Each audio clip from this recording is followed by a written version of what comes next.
Let's kick it old school! Yeah! Old school essentials.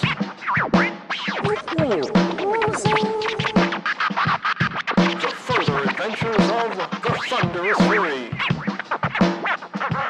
All right, it is Old School Essentials, the further adventures of the Thunderous Fury, session 74. Time for the recap. All right, so I'm going to attempt to do this as Johntor, since of course Orion wasn't there. It's like, so there I am, and like there's this demon in front of me, and I'm pretty sure it's one of those wish granting ones that's just going to screw you, no matter what you try. But you know, I got to try to get me and Wampus out of there safely. I mean, because we're in the middle of Ogsbody's mansion. So I tried my fairy ability and offer him his favorite food, which was, of course, fillet of noble. I mean, at least he wasn't my thigh he was after, but holy heck! I mean, and it worked. I had this like bloody, dripping, gooey thing in my hand, trying to bargain with the demon back and forth, and he really didn't want to do what I asked him, because I asked him to get me and my pal Wampus out of the Ogsbody mansion safely and undetected. But eventually I convinced him, and sure enough, it's like poof, and we're out of there. And I got all the stuff, even though it's in this like pink mink coat that everybody probably knows is associated with Ogsbody. So I'm trying to hide that thing pretty quickly, but the demon's with me too, because it was this little statuette and this little diamond throne. But when I put them together the next time, they just sit there and do nothing. So I guess that's a good thing. It's just, you know, wish demons maybe we want to figure out how to activate it again. But in any case, Wampus ran off, and Clintok must have figured out we were in real trouble, because he sent Jeremiah to come, to come check on us. And I told Jeremiah everything was okay and didn't talk about the stuff in the pink mink bag that I sort of got. But man, I needed a drink. So we went to the Flashed Antler and started seriously having a few. But Johntor, man, he was such a lightweight. I mean, he was like one drink and boom, bam, just out of there, rolling out, face almost falling all out of the chair. But I got Jeremiah. Sorry, Jeremiah. So even I don't remember everything, but we wake up in the middle of a hay barn, and I've got this nasty shiner, and so does Jeremiah, and we can't figure out where we were. So, but fortunately, there's a farmhouse nearby, and we go up and knock on the door and ask the guy where his Prigwort, and he points us, which is no problem. Except while we were on the way up there, we heard some guys arguing with the farmer, and it sounded like the farmer sort of shut them down. So Jeremiah sort of wanted to know what was going on, and so we waited for those guys to come out, and we talked to him. He said he was named Rufus, and he asked us all sorts of questions about the captain of the guard and the guard patrols and the stuff, and asked us if we knew what was going around town, which, I didn't figure it out, but Jeremiah said he was a bandit previously, and it was really suspect that this guy wanted to know about all the guard patrols. But, the guy really, really wanted us to follow him to camp. So we did it, because it didn't look like we'd win a fight with these three big guys. And they take us all the way out in the middle of the forest, and there's lots of the guys there, but it even says Edgar's the guy who's telling us what to do, says we have to meet the boss, and he thinks it's a great opportunity for us, and he's going to pay us and all of this. But obviously we just go along because we figure they'll kill us if we don't. So we go to meet the boss, and he's this crazy ass dwarf with flaming hair. I mean, literally on fire hair. But that's not the worst. That's not the worst.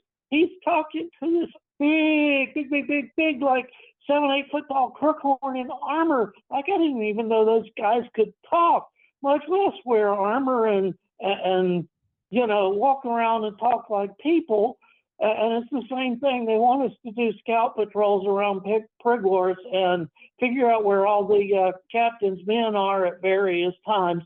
And Jeremiah sort of gives me the nudge to go along with it. So I'm like, okay, yeah. And he hands us each a ruby to do it. And says we got a day to do it, and the guys will come collect the information. But so we make it safely back into town, but they take us into this old smuggler's entrance towards the south end instead of through the gates. And we didn't want to go back to the clashed antler because that might make them believe we were with the rest of the guys with Thunderous Fury, because we sort of told them that we weren't. We were just mercenaries hanging out, whatever. So we go to this different place, and the lady there was really nice and gave us a room, but she sort of smelled of mothballs. I don't know what's going on about that, Wes, for your amusement.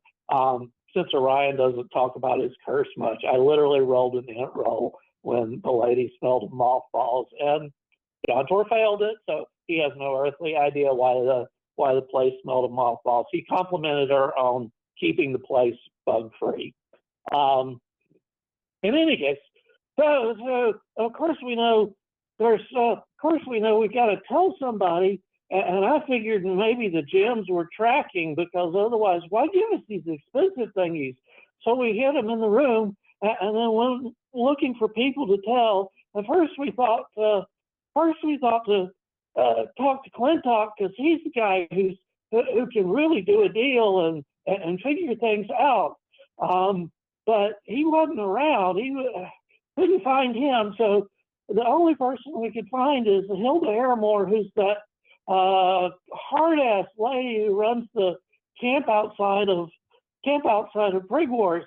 And fortunately, she seemed to believe us and listen to our story really well.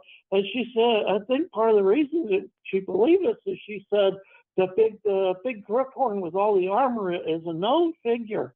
And so now we've alerted the authorities, but we got to hide out for a day or three, because these guys will come looking for us, and they're bad men. I mean, they're planning to sack the town as far as we can tell.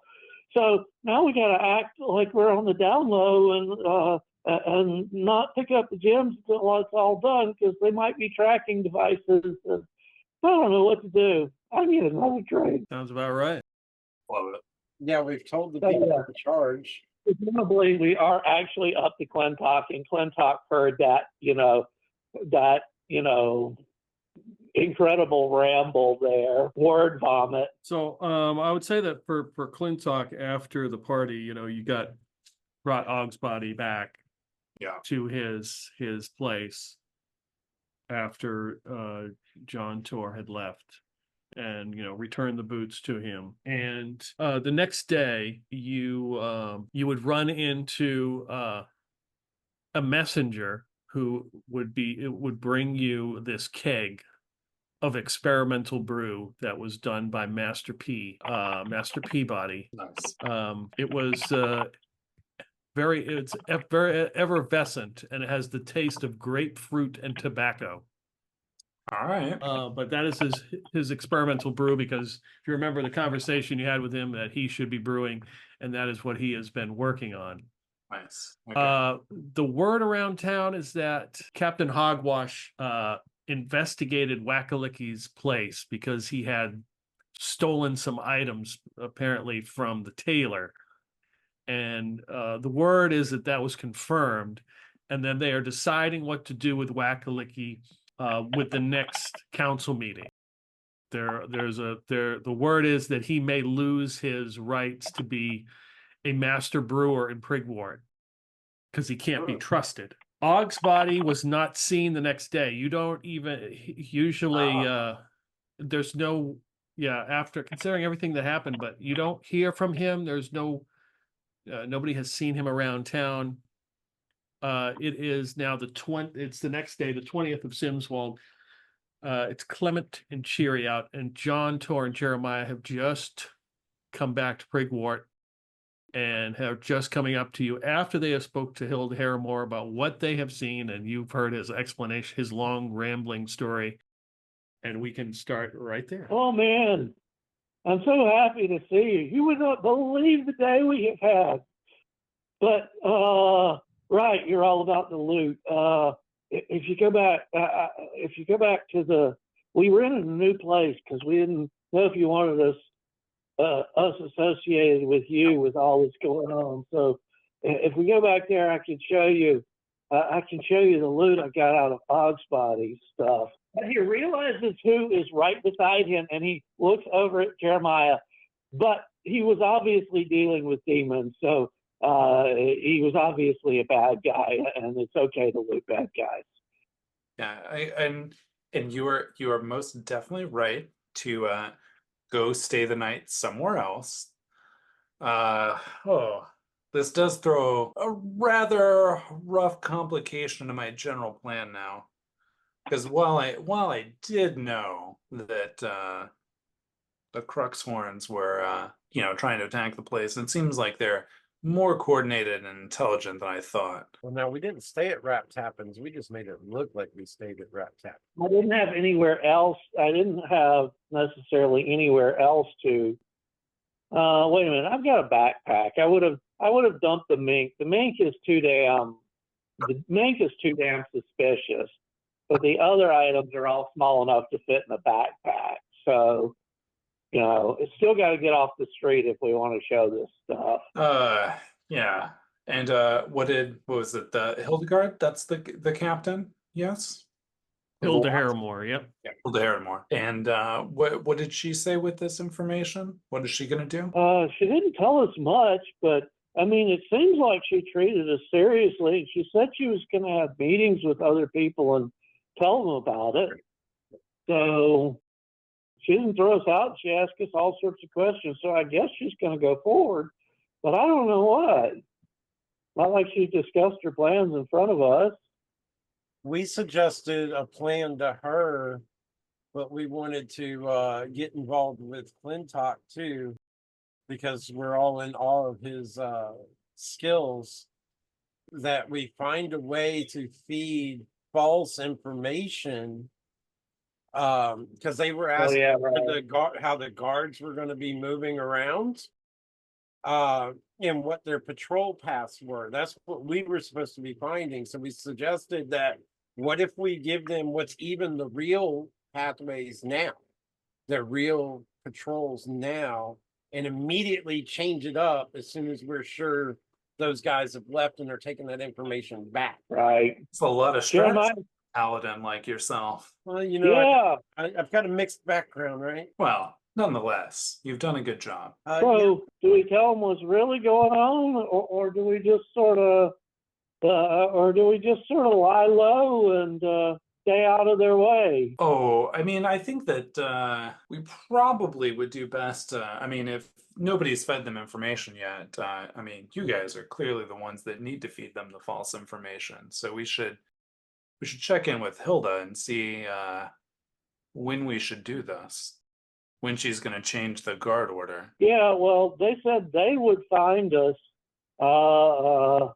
the next day when we had finished looking up all the guard patrols. So that's why I figured those gems were like tracking stuff, because they said they'd find us. And I mean, it's not a big town, but we could be anywhere. I don't know how they found us if they didn't have some way to track us. So the Crookhorn and the person with literally hair on fire said that they would find you in the town? No, they're representatives. No, Edgar's the guy who was giving us all the details.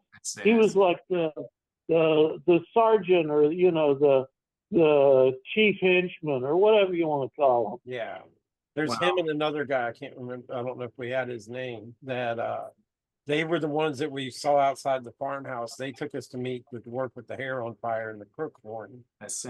And then that guy hired us, but then Edgar and that guy came with us to the city. Gotcha. Yes. And then, Edgar, Rufus, and Quinn. Yeah. Then we snuck out near 19 on the Prigwort map. There was another hole in the wall out there that I knew about. And so that way they wouldn't see us going and reporting to Lady Harrowmoor. I see. We were trying to hide and keep them from knowing that we were giving them up. And so now we came back here and we figured that one, they might talk to you more than us because you get a lot more respect than we do.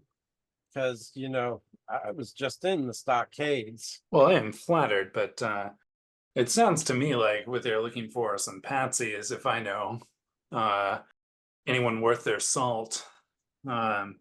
But I should make myself available. We should all hang out somewhere obvious so that Edgar, Rufus, and whatever his name can find us. But we should also look at these objects you've retrieved from Ogsbodies. And we also need to have been garnering some information about the actual routes and patrols. Right. We gotta have something to give them.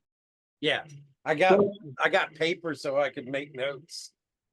I see. So Hilda did not fill you in on the plan and give you this information to feed them. No. Okay, well, first up, we should stop by Hilda. Well, I should stop by Hilda. You probably don't want to be seen there. Inform her that I know this information. Hopefully get some false information that looks like it's real to give them. And yeah, then we at least have something for them. So if you do that, we can make our way. I'm looking at the Prigwort map right now.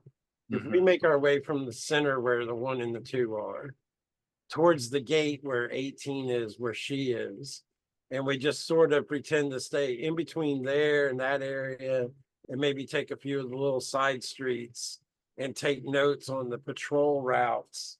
If those guys find us, you know, hey, we're doing what we told them we would do. And if they suspect us of anything, we can run for our lives towards Harrowmoor and where we know Clintok is. You know, help us. Yeah. Yep. That'll work. I will say that I don't know if I mentioned it last time, but I will say that the distinguishing features of each of these guys, Edgar has got scars that are noticeable on his face. And I believe also Edgar was one you would also, well, yeah, Johntor was there. Edgar was one of the ones who was in the arm wrestling contest at Fort Vulgar. Yeah. Rufus has very silky hair and Quinn has a gold tooth. Because if you remember, there was the word on the street was that the dock workers had been hired by someone. Clintok, also you would have gotten an invitation for you and your retinue to attend the House Cobsworth Vernal Equinox party, which is this evening. Okay. All right. Good to know. Yeah, you guys are at your cottage at the Clashed Antler. That's where we were. I was thinking, weren't we staying at the Open Yost? When you first came here, okay, yeah, that's where you were. Then you moved over to the Clashed Antler because that's where you partied, was at the Open Yost. Yeah. Oh, that's why I was thinking that. Okay. So if we're there, I can show him the loot. Basically, let's see, picked up a handful of Ogsbody stationery and the signet ring. So you can fake his, so you can pretend to write stuff for him. Oh. And then in the chest were a perfume bottle, a sack full of mixed spices, and boy, some of them are really strange. Some are like glowing, some are like moving, some are like translucent, really odd stuff. And the potion bottle with this angry face, and then this obsidian statue on the throne. That's the guy who, you put him together and he poofed into a demon, but it doesn't work anymore, or I guess not right now. Yeah, I won't be touching those for the moment, but we should make right on our agreement and visit Halthwidden, deliver those ingredients. I think she'll be very interested. She's the one who wanted to know what Ogsbody was doing? Oh, yeah. Cool. I mean, stuff looks strange, but it can't be worse than Wakelyke. I mean, corpse hair and what? God, what else? I can't even remember. But sure, I mean, if you got an agreement with her, we can do that. Yeah, and then we'll Maybe then you we'll can- talk to Hilda. Maybe we can do that while maybe you can do that while we're around town. I mean, just carrying a sack isn't going to be obvious. It's a normal enough sack. Yeah. And I would suggest you find someplace inconspicuous to hide these.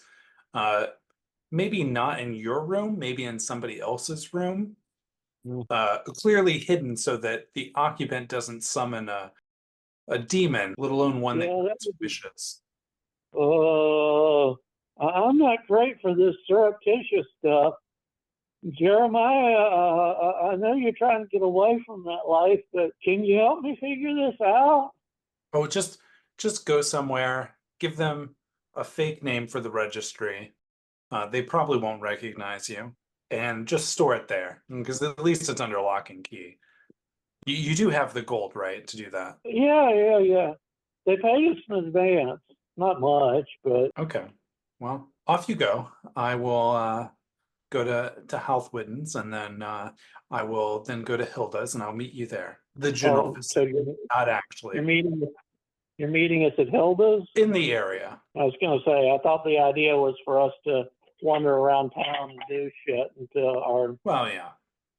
Let's say we meet up at the Oofniost. How does that sound? Okay.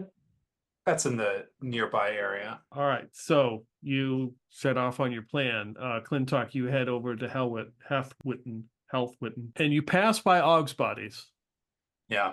It looks fairly normal. There are some guards out front. Of course, the shrubbery was destroyed, is in the process of being replanted. Various shrubs and different things are being put in. And as you go around, one of the guards is kind of like, he's kind of watching you a little bit, just, as you're walking by, like taking an eye. And then one of the guy walks up to him and like claps him on the back of the head. He's like, oh, that's Lord Clintok. He's not the one we're worried about. Keep an eye out. And seems very irritated with whoever this guard is. And he goes back to like, scanning the area, and they seem to be on high alert. How far am I away from this set of guards? Probably like 10 yards or something, not very far. Yeah. So is Ogsbody missing? I'll shout across the yard. Or just indisposed. Yes, Lord Clintok, do you wish to speak with him? He is indisposed currently. Oh, no. I just wondered what, it just seemed like everybody's a little on edge this evening. Or this morning. Sorry, long night. Yes, that makes two of us. Yes, it's been very long.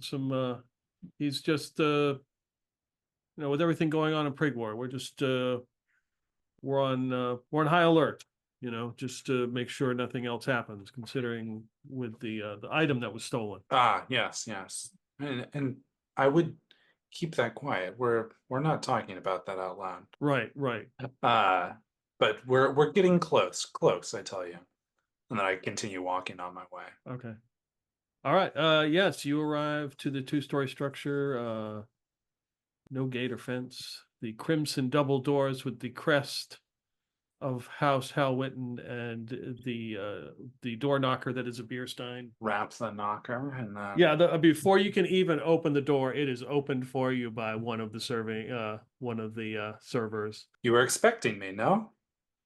Yes, we were, Lord Clintok. Come in.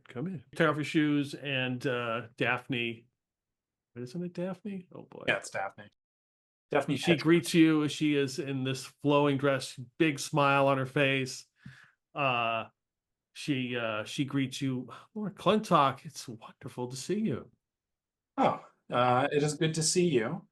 It seems we were successful in our party last night. That was 2 nights ago, I would say. But Sorry. yes, it was a banger. I had to recover. It took me a day to recover. Yes, my memory is a bit fuzzy, as you can imagine.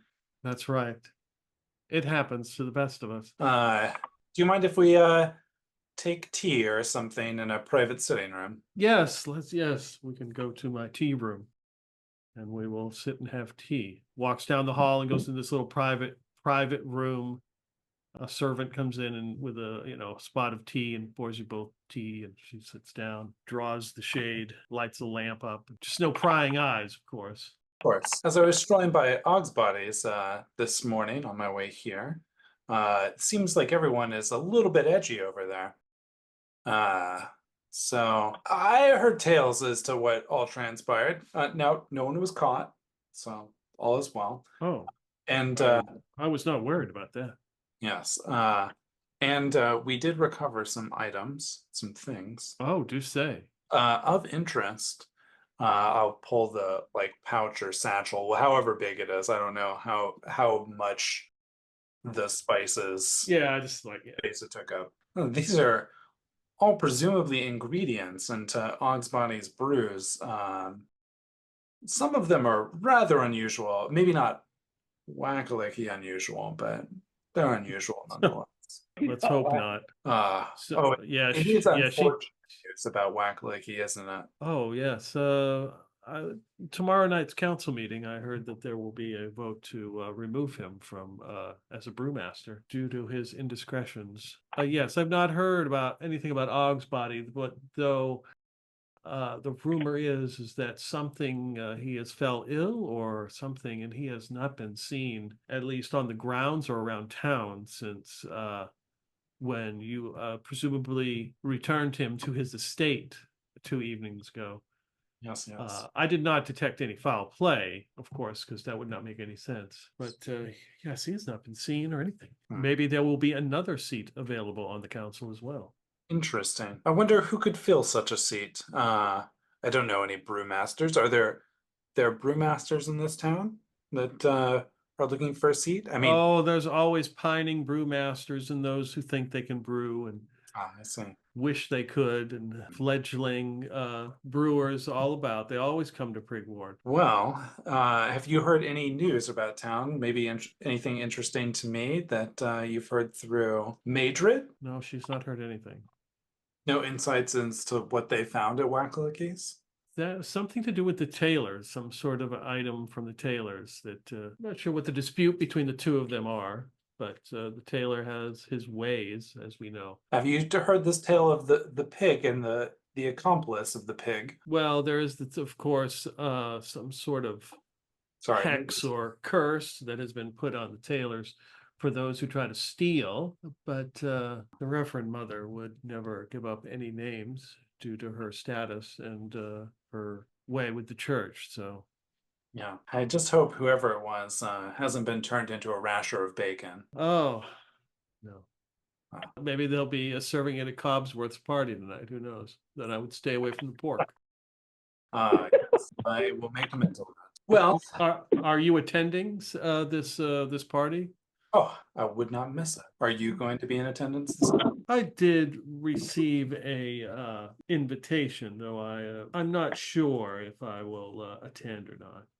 Well, if you do find time in your very busy schedule, I will be glad to see a familiar face. It's sent more out of courtesy. I don't know which brew houses will show up. I'm sure Ogsbody got an invitation as well. I might be inclined to go just to see if he arrives, see if what kind of state he's in. Well, whatever state he arrives in, he'll be wearing those hideous boots. So. Oh. Sadly, I doubt Cobsworth will force him to take them off for everybody's sake. Then we'll be forced to endure them. She looks at the bag and she kind of sniffs it. And, these are a bit peculiar. These are certainly not any kind of spices found in the dolmen wood, I can assure you that. These are all from Fairy. Yes. I believe Ogsbody has a certain relationship with a certain figure in yellow, if you know what I mean. Oh, yes, the Earl of Yellow. I suspect that's where he gets things from. Yes. Yes. But anyways, I've kept my end of the deal. I hope you keep yours, and oh, most certainly, Lord Clintok. Whatever your request is for tomorrow night's council meeting, you will let me know. I will execute it with exact precise with precision. Yes, I would expect nothing less from you. I will be sure to send you a message in the morning with instructions. Thank you. Expect them to be written in Ogsbody's hand. It will be unusual, but it will be merely necessary to keep it a secret. Yes. Very good. I will. Hopefully, your dictation is better than his. Yes, I guess that will be my challenge. Anything. While this tea is fabulous, I must be on my way. Yes, Lord Clintok. I know you have many things to do, and you are very busy about Prigwort. Oh, well, good day, madam. I will find my way out. So for let's see, Jeremiah and Johntor, you are waltzing down headed to like the center of town to the market square, the town hall. And as you get there, there is a commotion. There is a crowd around someone who is like, you see a bunch of people, but every once in a while you see somebody stand up. They're at a distance and they kind of stagger, and they kind of lean on someone in armor, like their shoulder, and they kind of walk, and then they stagger some more, and then you hear like some yelling, and the crowd just kind of moves and like is following whoever this person is. What is the person's in armor or leaning on? You can see that this person is leaning on somebody. Yeah, they are wearing. And they're wearing like chainmail. Okay, everybody's paying attention to them, but are they shouting, screaming, cheering, cursing? No, they're just. It's more of a scene. So, but a guardsman is accompanying them, right? As you get closer, you would guess he's more of a knight. He has some kind of house crest on his chainmail, like on the front. And as you're getting closer to the crowd, you can see that this person is who is staggering is big. He's a big guy wearing leather armor that really doesn't fit, and he has a shield that he is like grabbing, holding up, and he picks it up and he's just like putting it against the ground to lean himself up, and he looks like his face is beet red, and he's just like sweating, and he's bald, and he's just like, oh. And you see the shield is a hastily painted, what looks like a rose maybe, and some thorns or something. And he's just like staggering. He's, I'm gonna make it. I don't need your help. He looks like us after last night, right? Right. Does he look wounded, injured, or just worn out? He looks beat. I mean, he looks like he's run a marathon for somebody who wasn't in shape. Not like for real marathon runners, because they're like, I'm good. I got to do 10 more miles so I get my miles in today. Right. What would happen if Johntor tried to run a marathon? So he takes a couple more steps and he just collapses to the ground. He's just laying there, sucking wind. And the guy, and the knight's just kind of standing there looking over him. And he's like, can I get some ale? Just a little, just a taste, just something. Anyone? Does anyone have a brew handy? A brew? Anyone? Well, that's Johntor's area. Johntor's like, oh, I'm so sorry. You're a man after my own heart, but the only thing I carry around is wine. Will that do? Oh, yes. Just a little taste on my lips. Just a little. I'll hand him one of my wine bottles.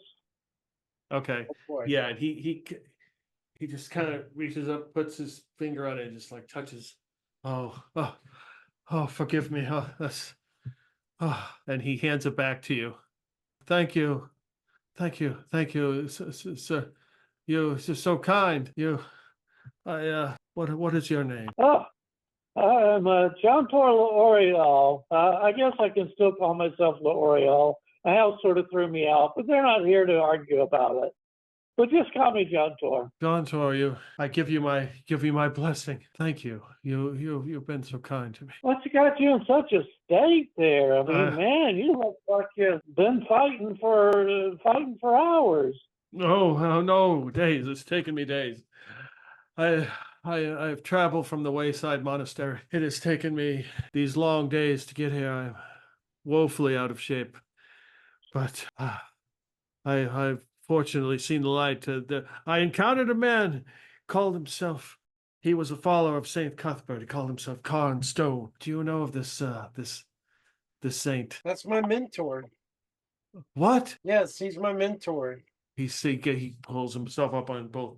What do you say? You are truly blessed. You are so look fortunate. like you could use some water. And water would be yes. Water would be good as well. Thank you. Great. Karn really did make a convert. I am amazed. Karn can be very convincing, I guess.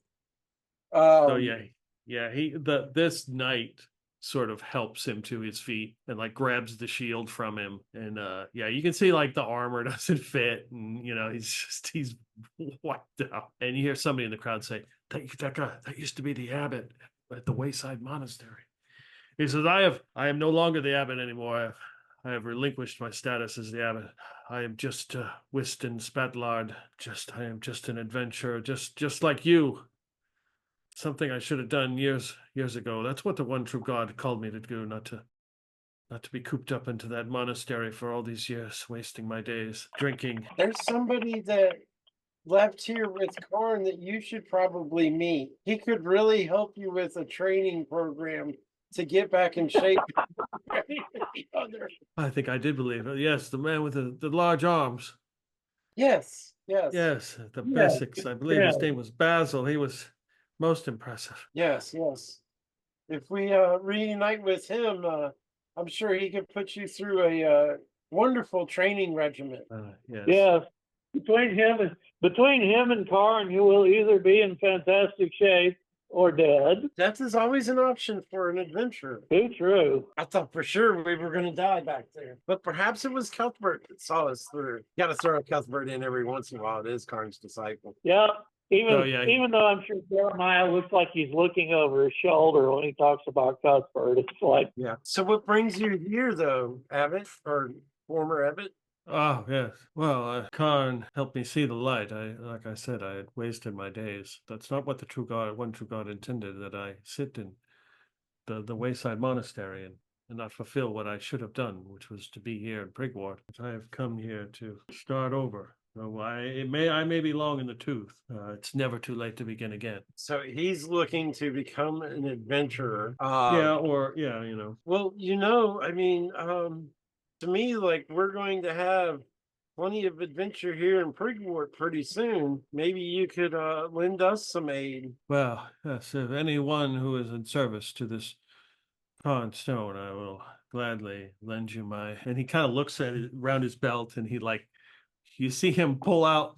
He reaches down. He's like, mace that I'm carrying. Yes. Yes, I will. But there's somebody I need to find, my dear Nicole, who I left many years ago. Need to find her to see if she is still in Prigwort, and I will find you as well. Where are you staying? We're staying at the Clashed Antler. It sounds like a hardy place with plenty of adventurers. I will meet you. I will find you there. Very well. And maybe we can put your mace to use. You look like you need a good night's sleep and a healthy meal. Oh yeah. And he pats his stomach. Yes, I've had many. I've been on the liquid diet for many years. I mean, healthy, like some lean meat and lots of vegetables. Yes. You are a disciple of this Karn stone. Well, he told me the first thing that I needed to change was make sure my diet was clean and pure, and I should only be drinking water. And trust always in Cuthbert. And that's about as far as we got. That's true. It's only been, 2 days? Yeah. Wow. Life changes so fast sometimes. He said some very convincing things to me. I mean, I didn't want my mother to know that I was in a stockade. I want my mom to know that I'm out trying to, do good in the world. You say that, and Johntor sort of looks at you and then looks at the former abbot and goes, yeah, he's amazingly convincing, isn't he? Maybe I better stay away from him. So yeah, they usher him to like a bench, and he sits down again, and somebody gets him some water, and he starts to drink it. And he's like, give me a moment, let me orient myself. I haven't been to Prigwort in so long. Now, where did Nicole live? He starts like looking around, trying to orient himself and how to figure out. Well, hopefully we see you this evening, and good luck with Nicole. Yes. Or do you need help finding Nicole? No, I believe that I shall do this. It is my duty, my task. So I appreciate your offer. But I will be at this Clashed Antler this evening for a hearty meal. And we will. I will lend you my. He looks again down at his weapon. My mace and my. Boy, he's really out of it, isn't he? My steadfast dedication to Cuthbert. And remember, not hardy, healthy. Oh yes. Thank you, Jeremiah. Your mother would approve. She would be so proud. I'd like to think she would. Maybe somewhere up above, she's smiling down on us. Maybe she is. Certainly. All right. So that's what you guys encounter there at the Market Square Town Hall area. The former abbot of the Wayside Monastery apparently has left and renounced his position, and he has now taken up some sort of adventuring and following this Saint Cuthbert. And following his lost love. So romantic. So you guys are like walking down towards like the Oath and the Oast, just kind of checking things out. Yep. Yeah, recording any movements of the guards. Yep. Maybe, step down a side street here or there a little ways, but trying to stay close-ish to that gate. Okay. You have to kind of look to see so there's two different groups here. There's the Order of Saint Sedge, which is Hilda Harrowmoor, which is kind of the group that's supposed to protect Prigwort, and then there's Captain Hogwash, who is kind of like supposed to be the town guard, but he really doesn't do a very good job. But now he's been, motivated into action. You actually see a couple of his guards like walking the streets, which you hadn't seen in the last couple of days. That's good. But somebody lit a fire under his butt, but okay. Well, I'll try to note the position of the sun and the path that they take. Okay. all right. So, Clintok, are you going to head down into the center of town and kind of meet up with those guys? I'm gonna go try and talk to Hilda first. Okay. Yeah, that's kind of on the way there. Yeah. Yeah. So as you're headed down to the center of town, give me a D6 roll. 3. So you're just kind of passing by, and you walk past like two buildings. There's an alley, and somebody reaches their hand out and grabs and jerks you off the street, and you instantly smell like lime raspberry cake, and some of it's like still on his face. It is Ogsbody. He looks completely disheveled, like he has not slept in like 48 hours. I was going to say, before even turning around, I was going to say, and to who does this lovely aroma belong to? And then like, Lord Clintok, are you okay? you have to ask. I am not okay. I don't know what to do. I am completely distraught. Well, do you want to speak to me here, or should we go someplace else? I don't trust anywhere else. This is as All safe it's been. I've been here for the last hour or so. I think it's safe. We will speak right here in this alley. Well, Where you followed, and he sticks his head out and like sees a couple people passing by, and he sticks his head back in. that's the thing. If you're being followed, and they're any good at it, you won't know. To my knowledge, I have not been followed. But tell me, who might be following me? Anyone, everyone. Oh, Right. And why might they be following me, Ogsbody? I'm not sure. There's a situation that is afoot in Prigwort. It's something very, very dangerous could happen. What have you heard news of? No, there is no news. This is the evening of the party with the raspberry lime cake. Very good. 2 days later, someone managed to get into my private study. How did they manage such a thing? I'm not sure. I think Halthwidden had something to do with it. The only way you could access it is with, he kind of looks down at his boots, but he doesn't say anything. That's the only way. And I had to take my shoes off, I think. Oh, yes, it was somebody from her house. Could not a powerful mage have done this? No, mage would do such a thing. No. But see but he's out there. You're not safe in Prigwort. Well, it You're might not help me safe. if I know what was taken from your private study, or how you knew that somebody had been there. There's a chest of particular items that I keep locked in this chest that is, I was assured, sufficiently trapped by someone I knew and that would make such a thing, but they managed to get around said trap and stole the items out of the chest. They're much more important than what was taken the other night to my machine or the book. This could bring down the entire Prigwort. It could end us all. Well, I would love to help. I really would. But you're going to have to be a little more specific on what was stolen and why it could take down Prigwort. Osgamath, the Bane of Sorrows. The demon. Well, that sounds terrifying. Yes, it is very terrifying. What does that mean? I am not familiar with this name. He's a demon. He was trapped. It's a long story in the history of my family, but he was trapped by my uncle many years ago. But imprisoned, you would say, in these particular items. I foolishly, when I was a young man, tried to bargain with him, and that did not go very well. So I have sort of kept it away from everyone, but it was taken. No one knows what the kind of power that they have in their hand they could unleash. It is very dangerous. It is said that he lays waste to anything, that he used to lay waste to whole countrysides and towns and villages would be set ablaze, and people turned to jet stone in his wake. I don't know what to do.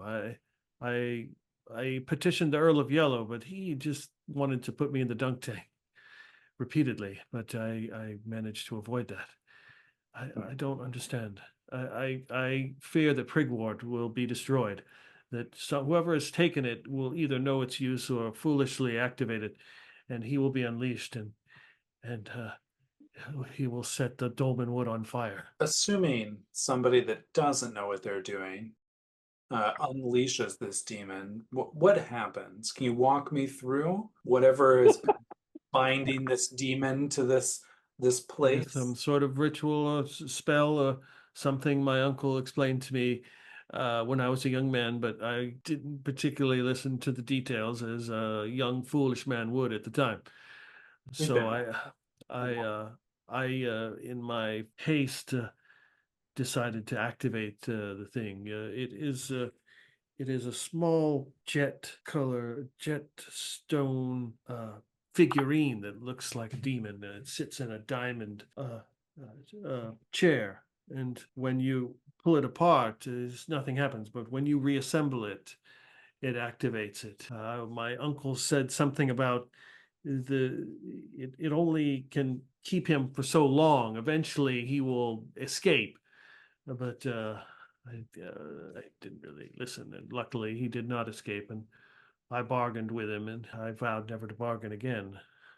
What was this bargain that you struck with this demon? He looks at you and then looks down at his boots and then looks at you again. It's the boot. Got himself a magic item. I'm afraid I don't understand. I mean, those boots are a fashion choice. That's true. But I don't understand how this is a bargain with the demon. He is forced to do bidding, but every time you do it, there's sort of a chance or a bargain that he could free himself. I see. And after one has made a bargain with this demon, can they make more bargains with this demon?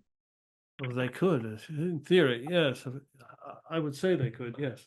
His ultimate goal is to be released. He does not wish to be imprisoned in such a place. Yeah, I mean, generally nobody likes being imprisoned, but it's probably best if we keep a demon imprisoned, I think for all the rest of our sake. Interesting. Only if we could make the wrong person, well, the right person barter with this demon. Maybe we could make their day awful. But that is something much longer in the making. First things first, we should find this wherever it is. Yeah, yes. You are wise to say this. Yes, I have collected most of my things. I was packing for some of the time after it happened. I may have to leave Prigwort. I don't want to be held responsible for its destruction. Oh, I see. You think you'll be blamed? Oh, yes. Why not? Well, clearly it's the perpetrator who should be blamed. You've kept it under lock and key for how long now? Oh, it must be going on 35, 40 years, I think. Yes. Well, I think you've kept this a family secret for a long time for good reason. But I think now that it is missing. But I've told you, don't tell anyone. No, I think that you should tell the lady at our council meeting tomorrow in private. I think she would want to know such a thing. Lady Harrowmoor. Lady Harrowmoor. I know. It may be a risky endeavor, but I think she is the most prepared to deal with these matters. I think I know of her to be a special expert in such things. Well, If you want, I could be there to make sure nothing very awful happens. yes, I would like that very much if you were there, Lord Clintok. Well, we'll speak to Lady Harrowmoor about this. Until then, do not venture beyond the city walls, for it is quite dangerous out there. I wouldn't want anything to happen to you.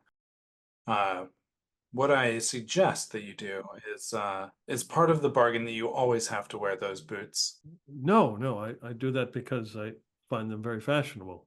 Okay, well, you'll need to put those in. You do have a bag, or you can wrap them up in your coat or cloak or something. Yes. All right, well, find yourself, I don't know, what is a place where nobody would look for somebody of your esteem to shack up? The Oaf and the Oast? Can you get a room there or somewhere else? I know. Well, no, I know just the person that Okay. would keep my confidence. I know just Where is that? just the Reverend Mother who would look, who wouldn't narc me out. Well, speak with the Reverend Mother. Make sure she puts you in her inner cloister for the evening, and I will be by to fetch you tomorrow. Oh, yes. Okay. By all means, try to take a bath, get something to eat, and get some rest. The Reverend Mother will keep you safe. Yes. Thank you, Lord Clintok. No, thank you. Thank you for making me aware of this. When I passed by your manor, I wondered what was going on. But now that I know, you can try and write this. We'll figure this out. Yes. All right. Well, off you go. You clearly are in quite the state, and you really do need to take some rest. And I will just turn my back to him, but then turn back around and then give him a hug and then wander off. Okay, yeah, he smells and he's dirty and he's very thankful. There's a tear in his eye as he turns and begins to walk away, and then he kind of looks both ways in the street like 3 times and then runs, shuffles across the road and ducks behind a barrel. And Love it. Could he be more obvious if he tried? All right. okay, so you guys meet up. You guys will run into each other as you are headed to Hilda Harrowmoor. Okay, sounds good. If you want to stop and talk or just pass by and not give knowing winks. Yeah, Good idea. cough briefly and then keep walking. Johntor looks puzzled at Jeremiah and Clintok, and then says in a sort of low voice to Jeremiah, "All right, this surreptitious thing. You'll have to keep reminding me. I'm not good at that." Syrup. What? I don't know this word you're just talking about. Oh, sneaky thing. Oh, I haven't been. I thought I would never have to be sneaky again, but I know how to be sneaky. Sure, I know exactly how to be sneaky. Is that what we're doing right now? Are we sneaking? No. Acting like we don't know Clintok because, we're supposedly not working with him and all that. But thank you though. But I caught on. I was hoping you could help me with it. Yeah. No, it's not hard. I mean, you just gotta, there's just some place inside of yourself that you have to think of, and it's like this. Think of the mountains and the snow, and just be cool. Be cool. Yeah, ice in your veins. No emotion. It's about emotions. I thought you were going to tell me to start shivering or something. Weather's really warm. That wouldn't make any sense. Oh, yeah. Yeah, not quite that literal. Just metaphorically. Oh, okay. So relax. Is that what you're telling me? That too. Just keep all emotion out of it, and no expressions in your face. And you saw how he did. He went like that, and I went like that, and that's all. Oh, cool. And then you got to make sure that you're not looking over your shoulder after you do that, because that's a dead giveaway to the coppers. I mean, to the wonderful constables that patrol this fair city. Yeah, well, even I can tell these guys are half-assed. Well, maybe if we give them half a chance, they can learn how to be better, but I'm not going to hold out any much hope. Yeah, well, as long as they're between me and any crookhorns, that's the best thing. Oh, I can't wait to find another crookhorn. Wow, you do a couple of days, and Karn's really gotten into you, isn't he? He's always the one charging in to the fray. Well, I mean, you got to admit that was kind of a thrill when we took those out, wasn't it? Yeah, at least the first one seemed to be pretty easy. Like when we first met them back when we met the Gloam. I mean, they just like kept going down in one hit, but that big ass guy with the armor scared me. Well, I mean, I'm not going to lie. He could probably take me out, but I'm not going to flinch from that fight. Wow, Karn's really gotten into you, hasn't he? Well, I'm supposed to be brave, right? Yeah. Brave is good. Brave is good. Yeah. Oh, right. I mean, is that the wrong thing to do? No, that I haven't known Karn for long, but definitely charge him, be brave. Yep, that's him. I guess that's a paladin thing.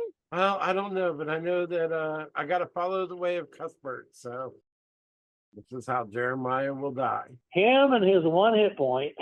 Yep. I can't believe he lived through a fight already. I mean, I'm surprised the black eye didn't kill him. The waitress clocking him on the head didn't kill him. Okay. All right. So, Clintok, you're going to head to talk to Hilda Harrowmoor. She's captain, right? Is that her rank or what is that? I can't remember. No, she is commander. Commander, okay. Commander of the Order of Saint Sedge. Head over to, like I said, this kind of to their fortifications, and they recognize who you are, and you go through kind of like some trenches and it's kind of a maze to get inside. And she is kind of sitting there speaking what looks like a cleric or something, having a conversation. They kind of nod and leave, and she sees you. Lord Clintok? Commander Harrowmoor. I believe yesterday, I think it's yesterday. Sorry, my memory is a bit fuzzy. A couple of gentlemen came with some rather unsettling news about the Crookhorns yesterday. Oh, it was this morning, but yes. This morning, sorry. Did they give you any sense of a plan? Or do you have no, I was unaware of any plan that they had. I just it was very distressing news. We were afraid that these Crookhorns were north of Prigwort, but apparently they have somehow made their way south. And I believe this is Captain Snarkscorn. That's really weird because we did tell her. I remember Jeremiah did tell her about, maybe giving false patrol schedules, but whatever. Yeah. That's fine. I mean, they did have some ideas of what to do. So, but you're not obligated to tell me your plans, but I am interested in them. If there is any help that we could be to this situation, I would put as much weight behind it as possible, because I don't want to see Prigwort overrun with those things. It would be rather bad for everyone. Yes, it would be. It is our fear that Captain Snarkscorn would attack Prigwort. This seems like something that, if they're scouting, this seems like something they plan on doing. And I have heard there are rumors that his contingent runs about 60 or 70 deep. Wow. Are you prepared to fend off such a force? We are as prepared as we will be. I mean, if those in the town take up arms, then maybe we will have a chance. There's only so much that myself and my contingent can do defending the town, but it will really be up to those in Prigwort to take up arms. Yes.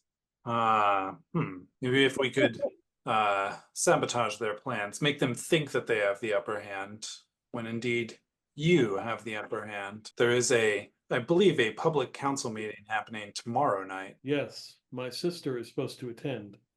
Yes. I'm unsure. I would probably advise her not to come, considering the current situation we are in. But I know my sister; she will obviously not listen to me. Yes. What I know of your sister is that is true. You had said that success at least in part, relies on the town taking up arms, no? Yes, some will have to defend themselves. If my worst fears are realized, yes, it will depend on those in the town taking up arms. Well, I think one thing is that if I am to understand what the gentleman that came this morning told me, is that they have watchful eyes in the city that see many going-ons that are clearly not crookhorns, but merely people attempting to benefit from their ruthless and callous ways. Yes. I think maybe part of a ruse tomorrow might be that your sister speaks with each of the brew houses individually and ask them to recruit people within their inner circle to arms, but that we take a public vote as to, in general, not as if knowing this plan, but as if to create a enlistment or a draft of the townsfolk to bolster your forces.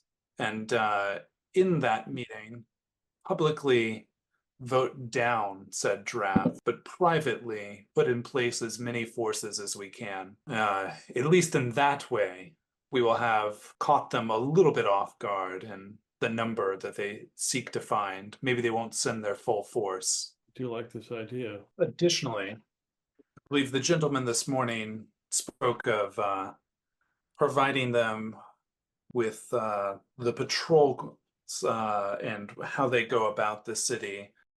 But with you and the rest of your guardsmen, or maybe not, whoever you trust, once the signal is given to change that, but prepare for them to be strong where you are weak. And in that, those two efforts combined, I think maybe we could manage to fend off such an attack. Do you have any defenses, maybe some hot pitch or anything like that you could prepare? No, we don't have those type of items. We're trying to bolster the retaining wall, at least places that are obviously damaged, but Prigwort is not made to be defended in that regard. Is there any way you could bolster one such that you could unbolster it on top of the invading forces? Maybe a work in progress that you can tumble down some large stones onto them as they traipse through an opening they think is safe. That is a very good idea, yes. Well, I'm sure your craftsmen are up to the task. Outside of the council, I will make a trip to visit the Reverend Mother and see if I can recruit some forces from that house. Yes, the church should be able to send some forces. I do not want to alert the entire population and induce a panic. Yes, that would be the last thing we'd want. That will surely bring them upon us, and not the sort of concerted effort we'd like. Well, given all of this, if you are commiserate to this plan, could you give me a map or a schedule of your guard patrols such that I could feed the gentleman from this morning this information so that they could feed it back to whoever thought they hired them? Okay. Yeah, she gets out a piece of parchment and kind of just makes a rough circle of like Prigwort and marks various numbers and times and hands it to you. Good. One last thing. Is there anyone on your guard that is known to be a drunk from time to time? She looks at you like, what the F are you talking? She's like, no. Well, this They wouldn't information be has to on- come from somewhere, and that we need a patsy to speak to take the plausibly have given this information out to the gentleman this morning. Who is the? I see. loose-lipped- You're asking me for someone who they could plausibly believe may drink Yes. too much. Yes, because if they just brought this map, they would surely think that this was clearly a setup. I don't think any of our group would believe, but there was one here who worked here a few days, who was a bandit, who I believe you know, Jeremiah. They probably will easily would believe. I think yes. he has been a recent convert to this Saint Cuthbert, but Okay. he does have a track record. Ah, Gonna get blamed with Jeremiah. the perfect fall guy. Well, thank you, Commander. Fuck this guy. You have many things to do. I will let you know how this ruse goes as far as I hear from the gentleman from this morning. And I will do my best to bring the council together and also the Reverend Mother. Yes, and before you leave, she stops you and she says, "You know, when you first came into town, I had my misgivings about you, Lord Clintok. I was unsure of what your motives were, but I have been assured by my sister that you are true to your word, and let us hope that you come through." That I am always true to my word, because my word is that I will always do what is right for me, which in general is right for everyone. Oh, wow. Let me be, I don't know if I'll be bold to say this, but I'm sure that you will be attending said Vernal Equinox celebration at whatever house is having it this evening. I will be there, yes. Yes, I would come armed. Good to know. Good to know. Do you know something that I don't? No, I do not know something that you don't, but All right, fair enough. I am told all of my guards and all of those who are here to be on alert, I because see. this could happen at any time, because these people who are spies may be part of a ruse as well. Yes, most assuredly. Uh-oh. She really thinks Johntor and Jeremiah can have the wherewithal to try to fool anybody? Never mind. Not seeing it, but that's okay. She has reason to be suspicious. All right, so you've gotten your meeting. You head back into town and meet up with your cohorts. Yep, Jeremiah and Johntor. Yep. I lay out the whole plan in front of them. I give them the info. Oh yeah, that's really smart. Since Jeremiah was there for a while, I guess he could have heard stuff and stuff. Oh, and clearly you can probably still get in access to the quarters of the guard, plausibly anyways. I'll let you figure that out, how you worked your way back into the guards' towers. I went up as a member of Carnstone's crew, and they let me in. Seems as good as any. They weren't expecting a double cross, but they're not paying me. You are. Yes. And also, people open doors for Karn like nobody's business. It's always it's much easier when somebody else opens the door for you and you can just slip right in, unseen, unheard. Because let me tell you, once Karn starts talking about Cuthbert, nobody can hear anything else. I can't imagine what that man's volume is at when he is drunk. Do you think he's ever been drunk? That's a good question, not that I've seen. That might be funny to see. Yeah, I worry though. I don't want to knock him off the wagon if his sobriety is for a good reason, outside of his seeming dedication to St. Cuthbert. Yeah. Well, we know what his vice is. He's got that keg fort. Yes, he does. He indeed does.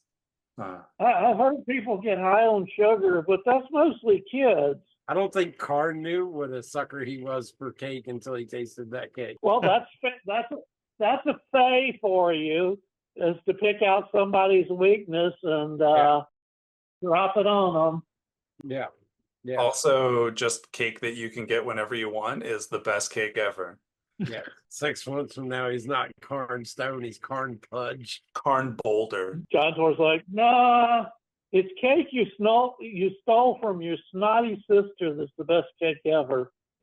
I see. She was, I swear, she acts all nice in front of me, but I swear she was the one that arranged to have me thrown out because they said things that I only told her. Sorry about your luck, Johntor. So I bet if I get back there, I'm going to steal all her cake. Maybe it's a good thing I didn't have a sister. I always wanted brothers and sisters, but I've never had any. Do I have siblings? It's hard to remember. Maybe I did have siblings via marriage for a little bit. That's true. That's very true. I can't remember if Johntor was there then. When was he recruited? Don't know if he should be. Yeah, no, he was not there then. That was Torjon. Yeah. Well, regardless. Certainly he's heard the tales from the bard. Oh, 100%. Yeah. Well, now that you guys are equipped with the information that you need, I will make myself scarce. You can find me back at the Clashed Antler, and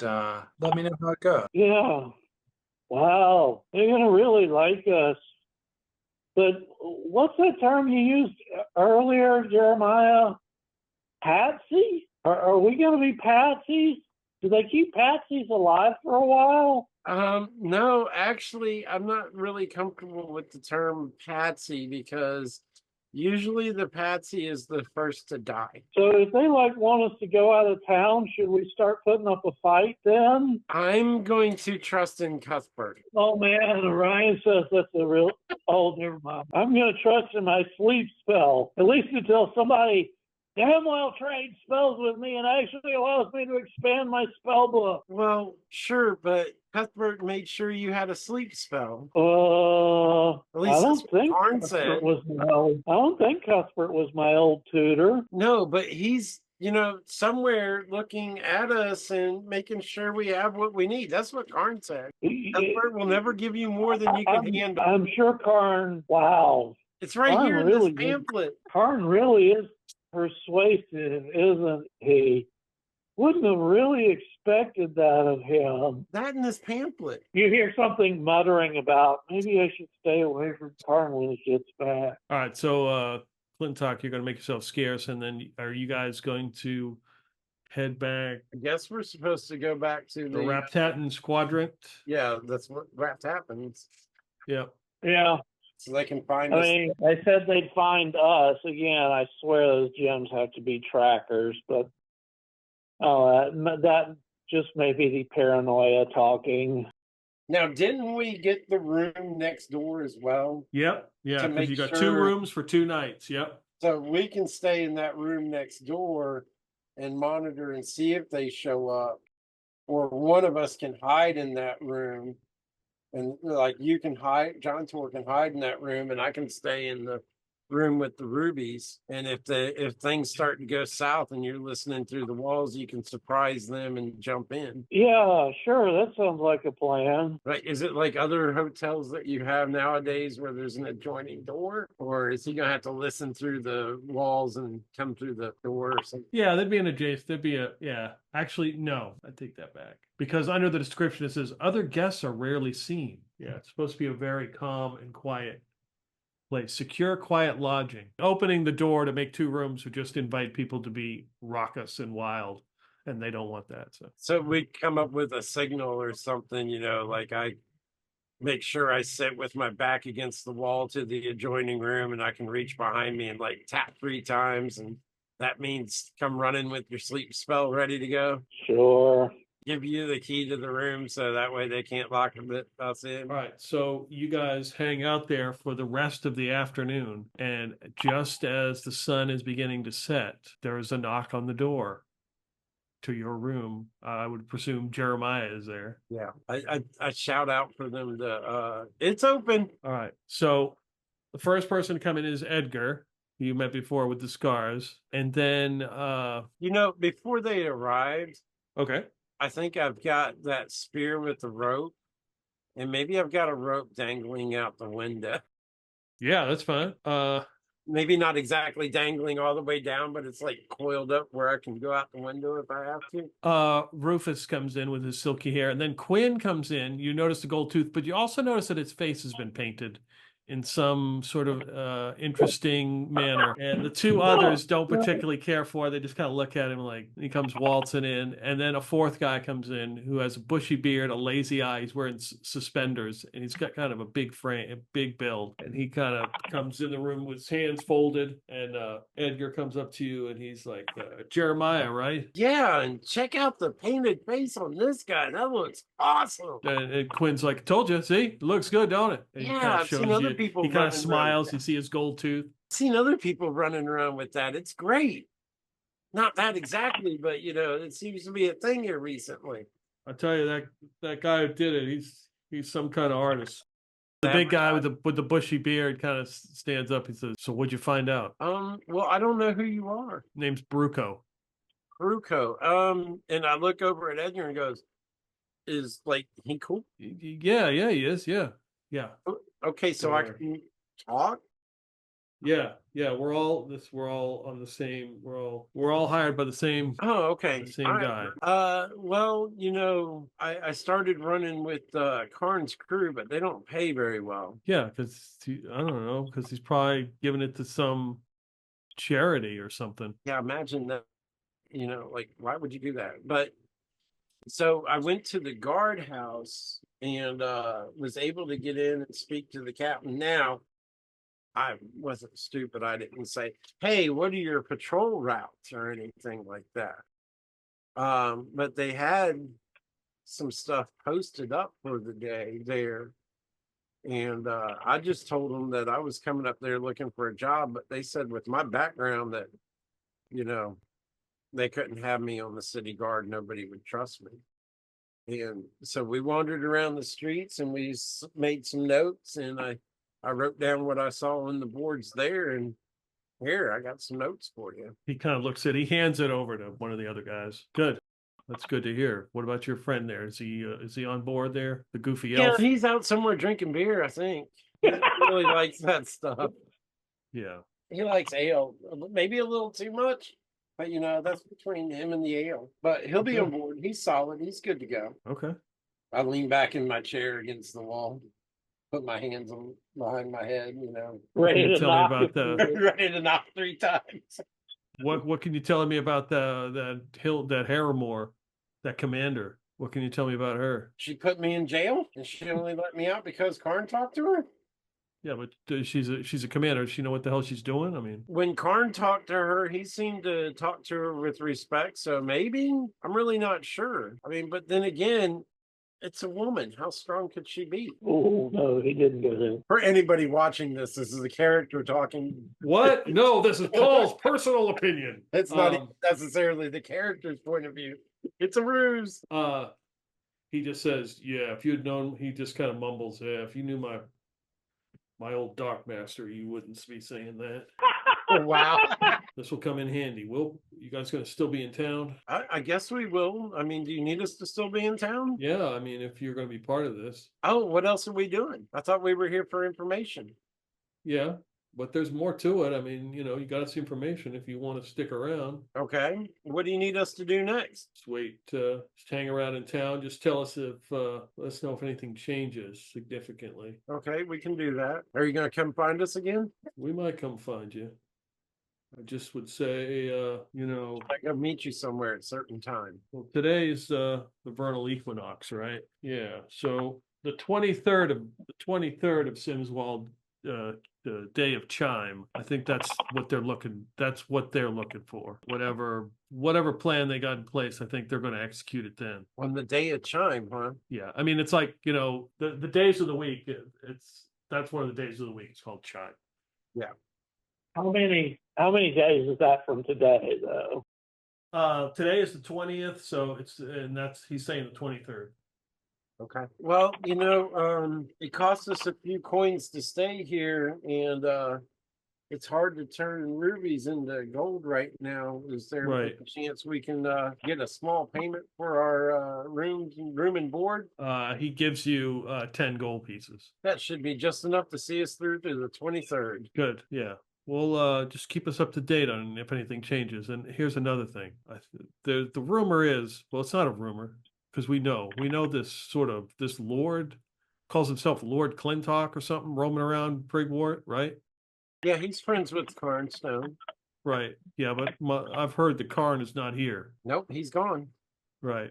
So basically, it's just this Lord Clintok. You see him around town or whatever, just make sure you keep it a good distance. You don't want to be caught in any kind of, let's just say, collateral damage. Well, he's really nothing without Karn, I don't think. All I know is my boss don't like him.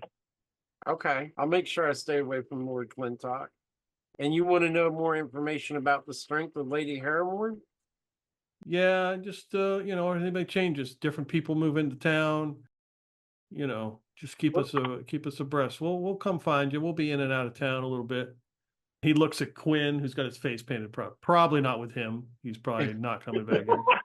Poor Quinn. Disrespecting the arts there. Well, if we hang out somewhere near the Abbey Gate, maybe at some place like the Open the Oast, we can probably watch the preparations that Lady Harrowmoor's doing and getting a good idea of what she'll have ready for you. Wait a minute, does the O's in the O's is listed as a tavern and bath? Does it have rooms or not? No, it doesn't have rooms. Oh, but it's a tavern. We can hang out. Right. Okay, so we can hang out, but no rooms. Gotcha. All right. Well, Jeremiah, I appreciate you and Johntor's assistance. If you could recruit anybody else, we'll definitely take that into consideration. Any kind of changes. What kind of people are you looking for? More information?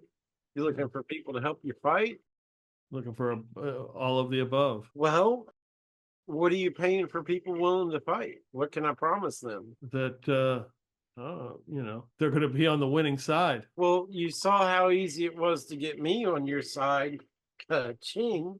Yeah, just tell them whatever. Just I'll let you negotiate. Promise them some gold, and for every person you get in, we'll throw a couple of gold your way. So they get some gold, and I get some gold. Right. Okay. I'll sneak around town and see what I can find.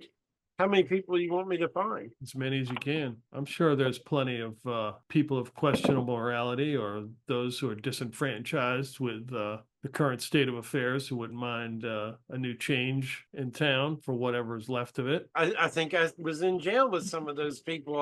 I'm pretty sure I can find some who would be willing to work for gold. I mean, I don't know how good they'll be at fighting, but they'll We're not worried about fight that. for gold. We're not worried about how good they are. Maybe some backstabbing and stuff like that. That's fine.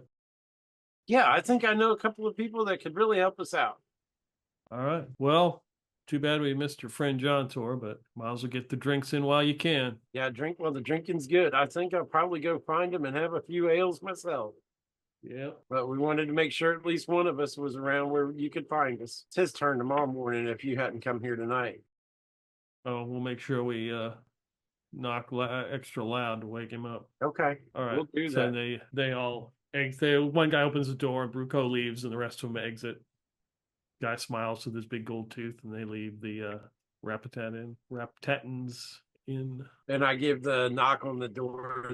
I wait a few minutes and I give the shave and a haircut knock on the wall so Johntor knows I go outside in the corridor, look them down, and knock on the other door, shave and haircut. Hey, all is clear. Okay. Make sure they actually left. You know what I mean? Maybe look out the window and watch for them to leave the entrance. Yeah, they've left. They disperse. So you good? I look him up and down. It's like, I don't see any new holes. You good? And so I take Johntor into the room that doesn't have the rubies in it, and tell him very quietly exactly what they've said to me, and that I've got some ideas for Clintok and maybe some stuff that we can try out from our side. Because if they're looking for us to recruit people, then why don't we recruit some double crossers? Oh man, this is all so complicated. Crossing and double crossing and whatever. If you think that's good, but it sounds like they may be going after. Sounds like they may be going after Clintok sometime soon. That stay away from Clintok stuff you told me about. Well, yeah, but are we really going to stay away from Clintok, or are we going to warn him? Well, of course we're going to warn him, but and then stay away from him. And then stay away from him. No, that wouldn't be the brave thing to do. We pretend to stay away from him. Well, I guess if we double cross him and nobody reports us, then it's like we didn't double cross him, but then we'd have to make sure nobody saw us. I guess I could throw my sleep spell from an alley or somewhere or something like that. I don't know.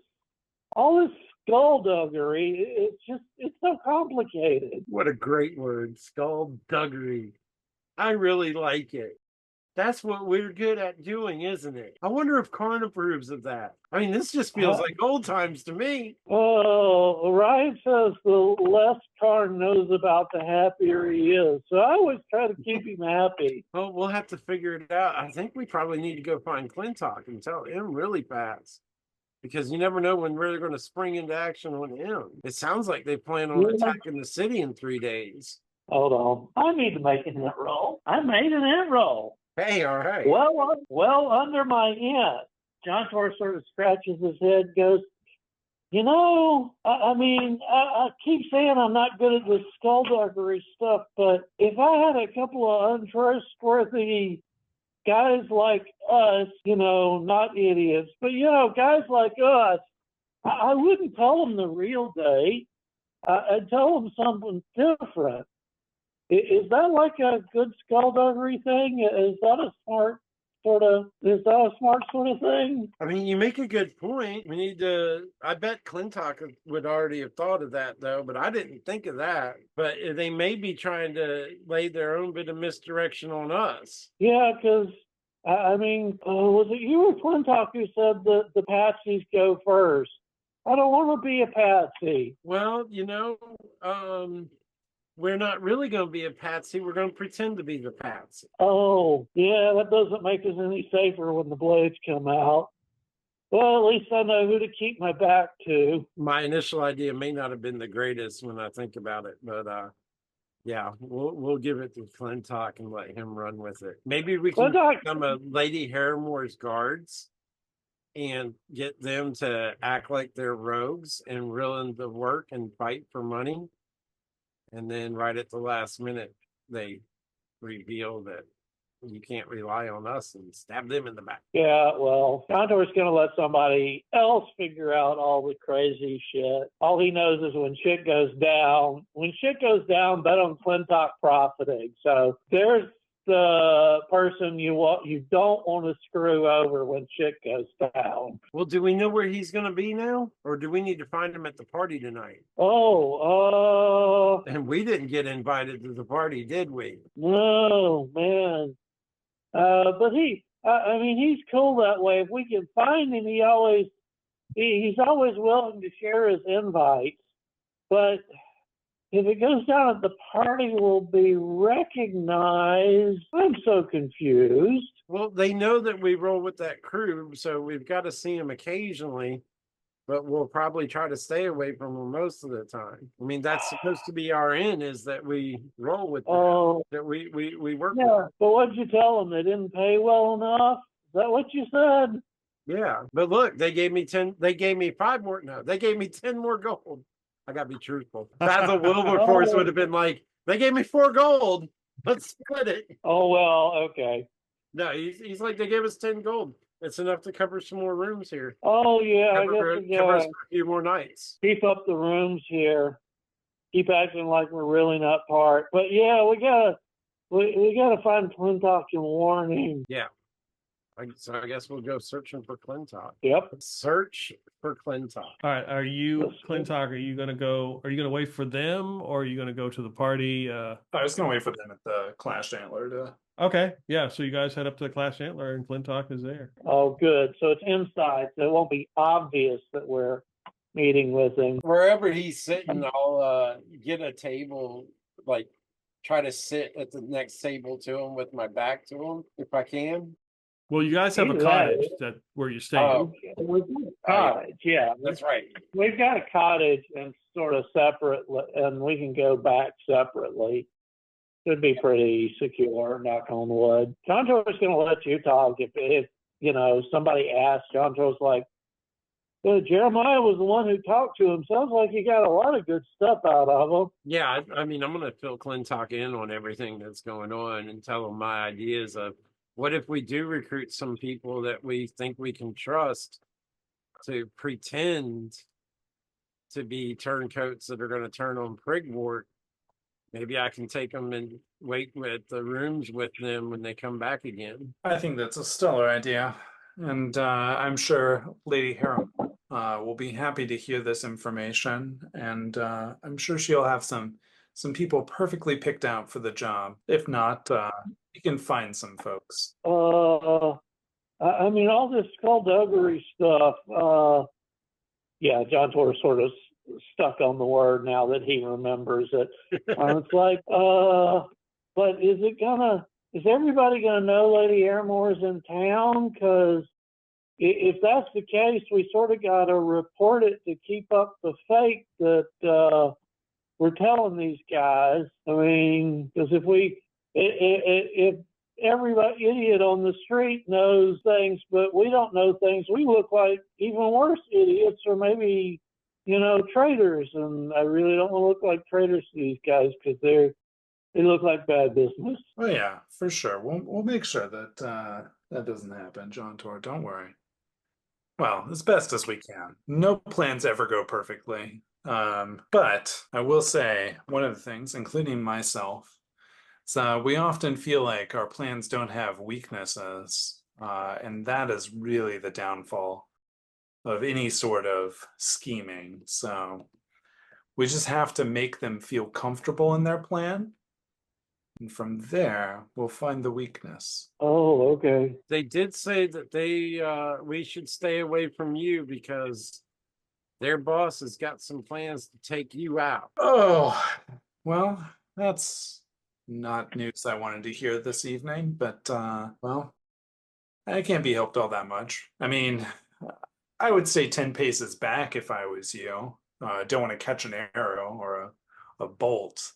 But I would appreciate it if I wasn't mostly by myself knowing this information. And don't worry, the party this evening, I'll let whoever is working security know that you should be let in. So we'll attend to the same party, but we won't talk to each other, and we'll stay in your vicinity, but not seem to know you or have anything to do with you. Yeah, and I mean, I'm not sure there's enough time, but you could always paint your face. Oh, how much did our rooms cost for the night? How much is it going to cost to get 3 or 4 more nights at those rooms? And how much does the face painting cost? Trying to figure out if 10 golds is enough. Yeah, basically a gold piece gets you 2 rooms. Okay, so I would have gone down and paid for a few more nights. Okay. Like 4 more nights in the 2 rooms. And that would leave me with 6 gold left. All right. And then see if we can go get our faces painted, I guess. And how much does that face painting cost? I don't know. I didn't pay for it. But I will suggest the artisan will probably fight you on this. But assuming there are other people that have had their faces painted while there, is that you should ask for a specific design that I can tell you apart from the rest of the face painted people. Okay. Whatever you think is most reasonable, tell me now. And I will be sure to look for that and know it. I mean, presumably we'll meet up before we go. But after your face painted, I won't know it's you unless I know what design you've gotten. So let me know some specific detail that only your face paint will have. Wow. Yeah, that's no way that's going to go wrong. That was out of character, by the way, not in character. Yeah, no way that's going to go wrong. Somewhere there will be, in the painting, there will be a or many gold coins. Good. That way, if our erstwhile compatriots see me and recognize me, they know I'm in it for the gold. Fantastic. And I don't imagine many celestial face paintings will have gold coins, so this works perfectly. That may cost me extra. I've only got 6 gold. I'll have to figure it out. I got some still from the reward that Lady Harrowmoor gave, so we're good I'll cover you if we need something. Assuming that we need a backup, just in case. Just say all that glitters is gold. Does that make sense? Oh. I mean, sometimes it's diamonds. or rubies or sapphires or emeralds. All that glitters is gold. I elbowed Oh. Johntor in the ribs. Oh, I get it. It's like something I wouldn't normally say, so it's easy to distinguish. Yes, yes. Oh, and oh yeah, also, I carry a spear. Good to know. I might stand out a little bit. Should I carry that with me? Given all the things I've heard, I would suggest that you continue to carry said spear. They're gonna let me in carrying a spear? If you need to, cover it up, the tip of it. Make it look like a walking cane or staff. Okay. That probably won't draw that much attention. Okay. Yeah, here's my primary weapon too. Of course it is. What? It's No, I was just thinking how unintentionally the two of us, had we're both carrying spears and we're ending up in this shit together. yeah. Again, it's like the side character is going on an adventure, and now we're sort of melding it back into the main plot line with Yeah. Clintok taking over. But unfortunately, Clintok's takeover is going to be delayed by the attack, or could be moved up. Yeah, I mean, if he shows off his badass, if he shows off that he saved the town, that would sure as hell be an incentive to Clintok his best campaign. So you go wear your good duds and head over to House Cobsworth's Vernal Equinox party. Yeah, but I'm gonna hang out a little bit before the party, like before security or whatnot. Sorry, what was that? Sorry, do we have more time to do an errand before then? Yeah, it depends on what it is. Let's see. Hold on. Let me check my notes. There's a reason I take notes. Yeah, the potion bottle with the angry face. Okay. I want to drop it off at the identifier people. And last time they said, there would be a delay. So I don't expect it back immediately. But ultimately do want to know what the hell this thing is. Okay. Yeah, you can do that. And you said you're going to delay Clintok and then... Yeah, I'm going to just find someplace relatively where I can hang out either unnoticed or where I don't look like I'm causing any trouble. Loitering? Yeah, where doesn't look like I'm loitering, and wait for them to show up, because they're going to take some time. So I'll hang back for I don't know, 30 minutes. I think that's probably enough time to get them over to wherever, and then I will make sure that I am not there after them. If that makes sense. I'll delay so I'm not there the entire time waiting for them, but not that long. Okay. Yeah, Bag Manor 15. On the map. Oh, okay.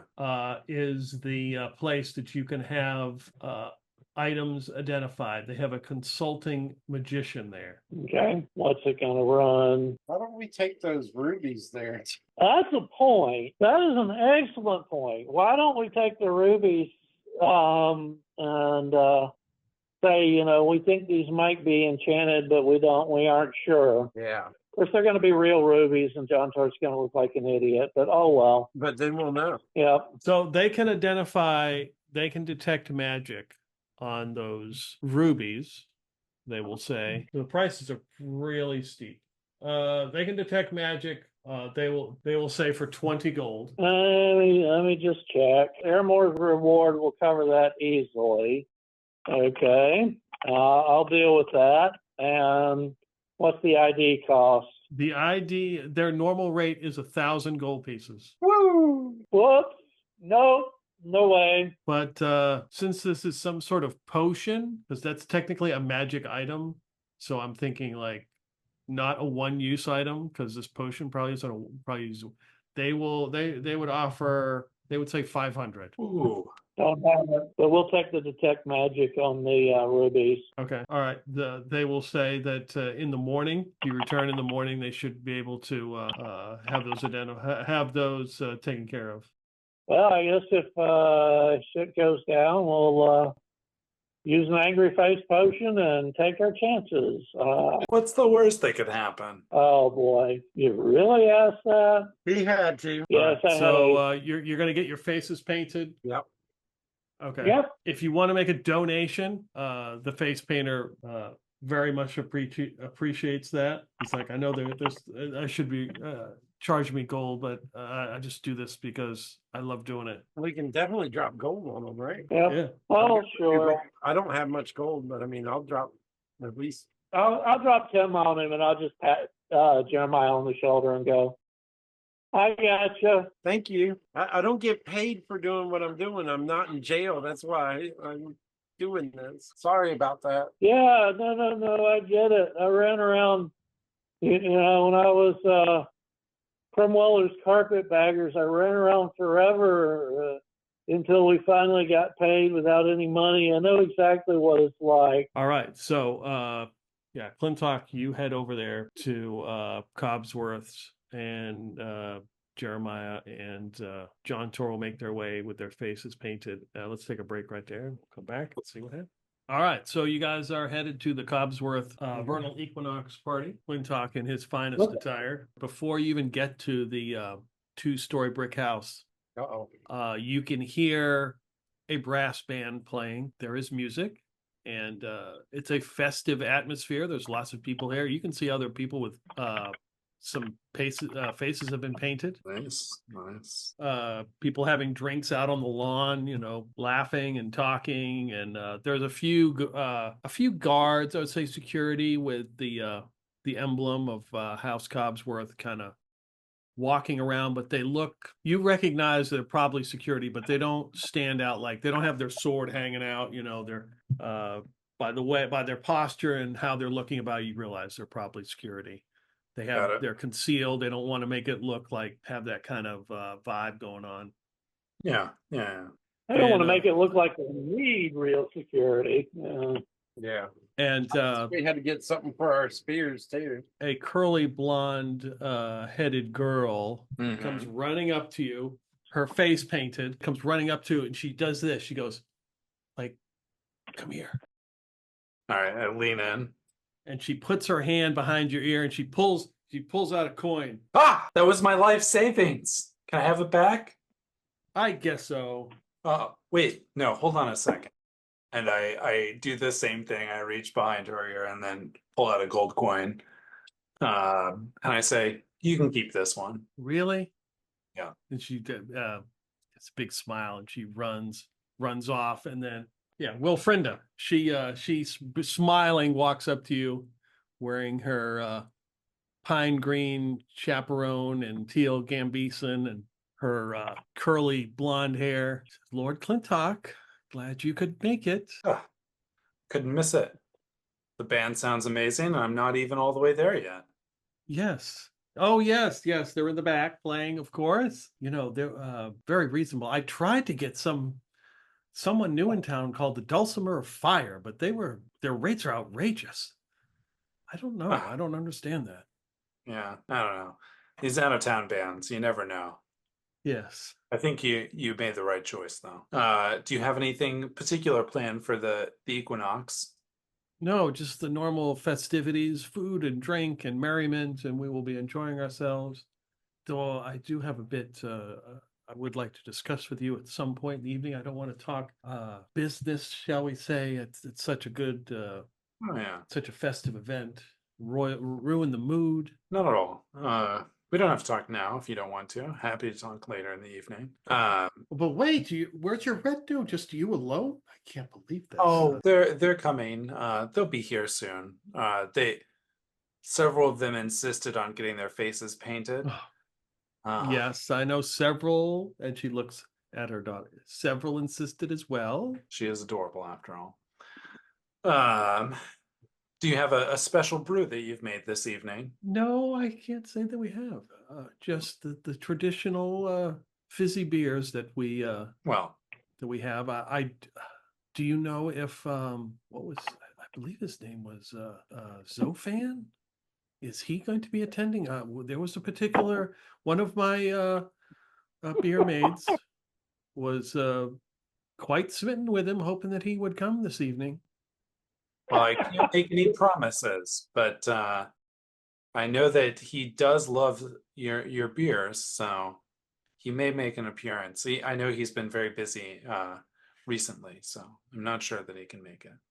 Nonetheless, I think we'll all be in for some amazing merriment, and I look forward to it. Whenabouts should I come find you, or will you find me later this evening? We'll probably run into each other when Oh, the evening seems appropriate, I could say. yeah. Yes. Most So definitely. enjoy the food. She points to various servers walking around with food, and there's also like a little serving tray that's got the fire underneath it and stuff, cooking up something. She says, enjoy the food and the festivities. Well, thank you for the gracious invitation, and I will definitely enjoy the party. And then I will wander back around, just like meandering around, waiting for my friends to come. All right. Yeah, you guys would arrive. You hear the music playing, and We have our disguises. Well, just wander on in. You know, keeping an eye out for Clintok, but not heading towards him. Just, you know, all right. keeping him in view. Sorry. Right. Yeah, you guys kind of walk up. There doesn't seem to be any they don't check to, it's not like it doesn't seem like it's a private party or they're checking invitations. They just kind of let you walk right in and, hand you a beer. Somebody offers you some shredded lamb and spinach. Sounds good. Once I spot them, do I spot them relatively quickly, or does it take? I would say if you're probably looking out for them, and you would, regardless, if they have their face painted, their other features would stand out as well. Sure. Tweedledum and Tweedledee are not hard to find. Well, we're both carrying spears that we've disguised. I don't think there'll be too many people like that. Yeah. And if it's a celestial face. What are they disguised as? I was thinking along the lines of maybe a mask that you would, pull down and hold in front of your face. Only it's on both sides of it. Like maybe a mask that's a frowning face on one side and a smile on the other. And you just Wow. My idea was completely lame compared to yours, but wow. Yeah, that's a cool idea. All right. That sounds good. Yeah, you're part of the entertainment. I mean, it's a festive atmosphere. Somebody walks up to you and offers you some pumpkin and lobster pie on on a serving tray, and their face, of course, is painted. So would you like some? And when they smile, you realize they have a gold tooth. Uh-oh. And I turn around the smiley face and hold it in front of my face, and I take one. Do I recognize the painting? Yes, it looks like the person you ran into earlier. Yes, it does. Enjoy. There's more. Is Johntor with me or wandering around on his own? I mean, I'm sure you guys are all in the general area.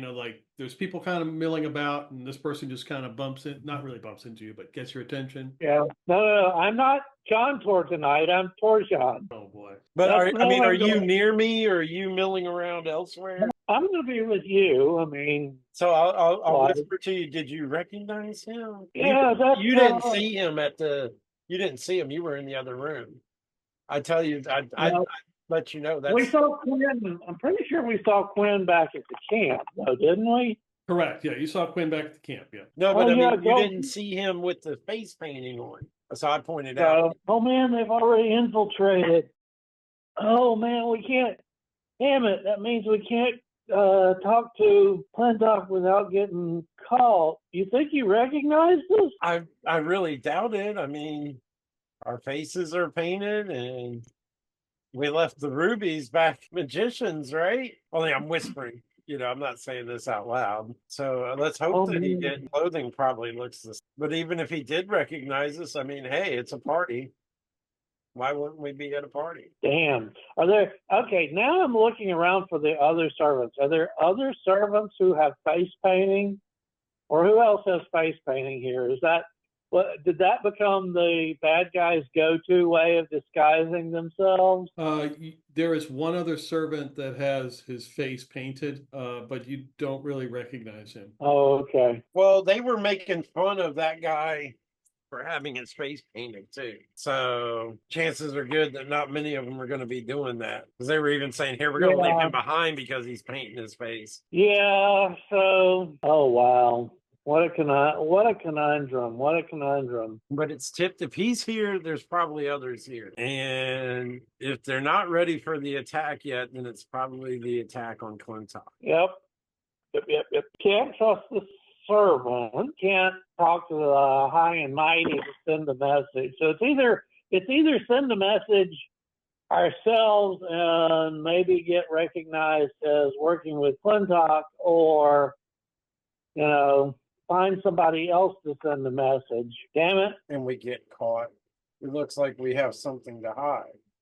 But they know that we're part of his crew. So Right. going over and exchanging pleasantries would probably be in the norm, right? See, I don't get all this skullduggery stuff. Okay, yeah, I guess it's like I said before. I'd rather be on the if I gotta choose bad sides to be on, I'd rather be on Clintok's good side, even if it means I'm on their bad side. So yeah, I'll go over and talk to him. You wanna come with, or are you gonna hang back and sort of watch out for problems? Well, let's work our way around the room towards him together then. Let's Okay. you know, we can walk like we're making the rounds around the room and introduce ourselves to people that we're friends of Lord Clintok, and nice to meet you. And oh, hey, Lord Clintok, how are you? When we make our way to him.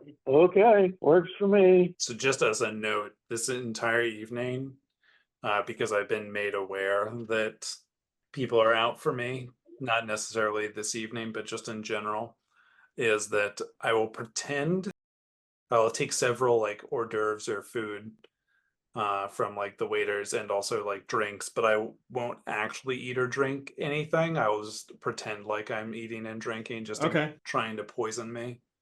Okay. Yeah. right. Well, not so for Johntor. Johntor is definitely going to be chowing down and drinking. He's not thinking that far in advance. So you guys are milling about, as Yeah. Clintok is probably engaging in, polite conversation with different attendees and not touching, getting food but not actually eating it, and being, so Johntor, or Torjon for this evening, someone bumps into you and turns around and then smiles.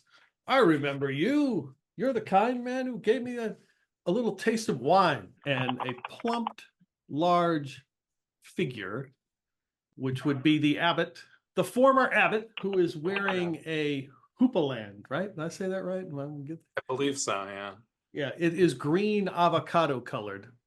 But if you examine it rather closely, you can tell it's got moth holes that it's been eaten in. But he seems to be in much better spirits. And with him is a much younger woman who is wearing a lime skirt with a matching shirt that has silver studs in it, and long brown hair, and she just kind of smiles. This is the kind gentleman that helped me when I arrived in Prigwort. Oh, your name was, again, it was he is trying to remember. I don't think we actually introduced ourselves, but okay. Johntor is has this look of semi-panic, which hopefully the paint mostly covers up, and it's like, Torjon, it was Torjon. Torjon. And the younger woman looks at Whiston, is his name, not Winston. Whiston. I told you should get your face painted. Well, maybe tomorrow, my dear. Maybe tomorrow. Oh, my dear.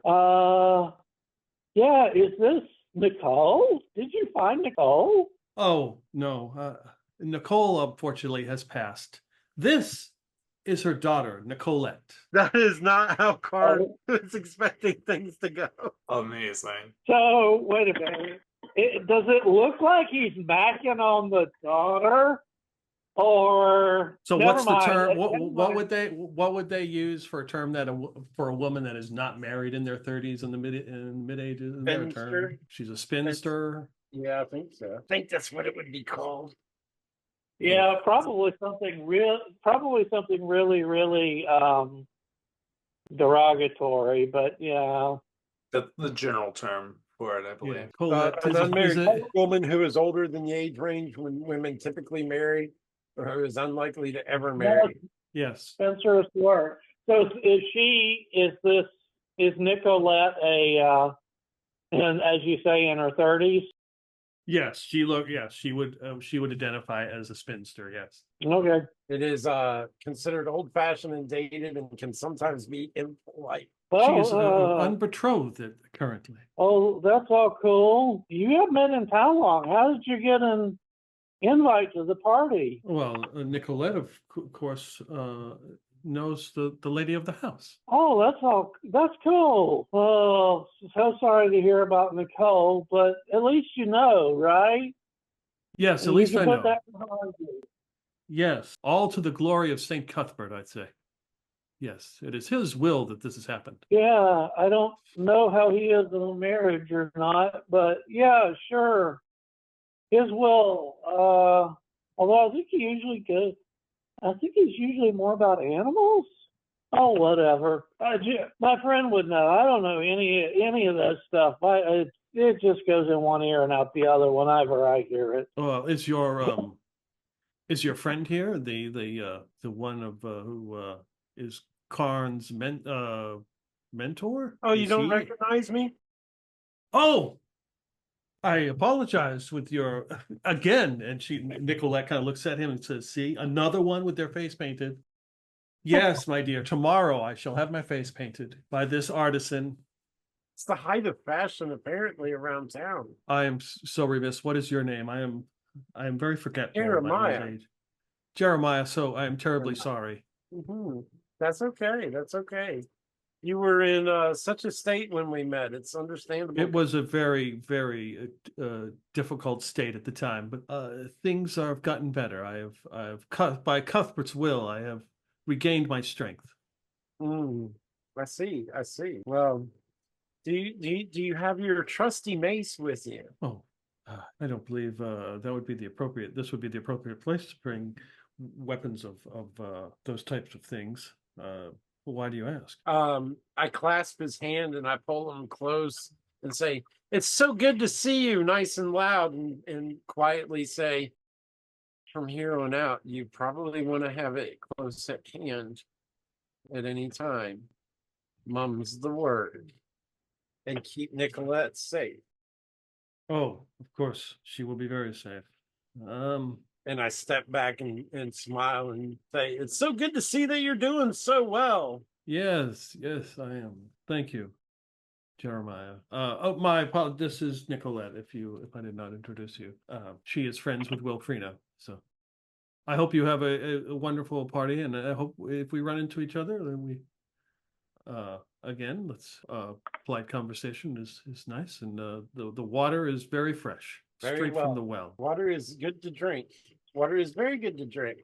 Yes. Eat my words. That you see him excuse himself, and he walks over to where the person who's serving the food, and they have like a big skewer, and he talks to them, and he takes the skewer from them, and he kind of stabs some food and walks off with it, and the guy's like, "Oh, no, that's inventive. Don't have your weapon. Use utensils." Okay. And he just kind of "Yeah, I'll give it back. Yeah."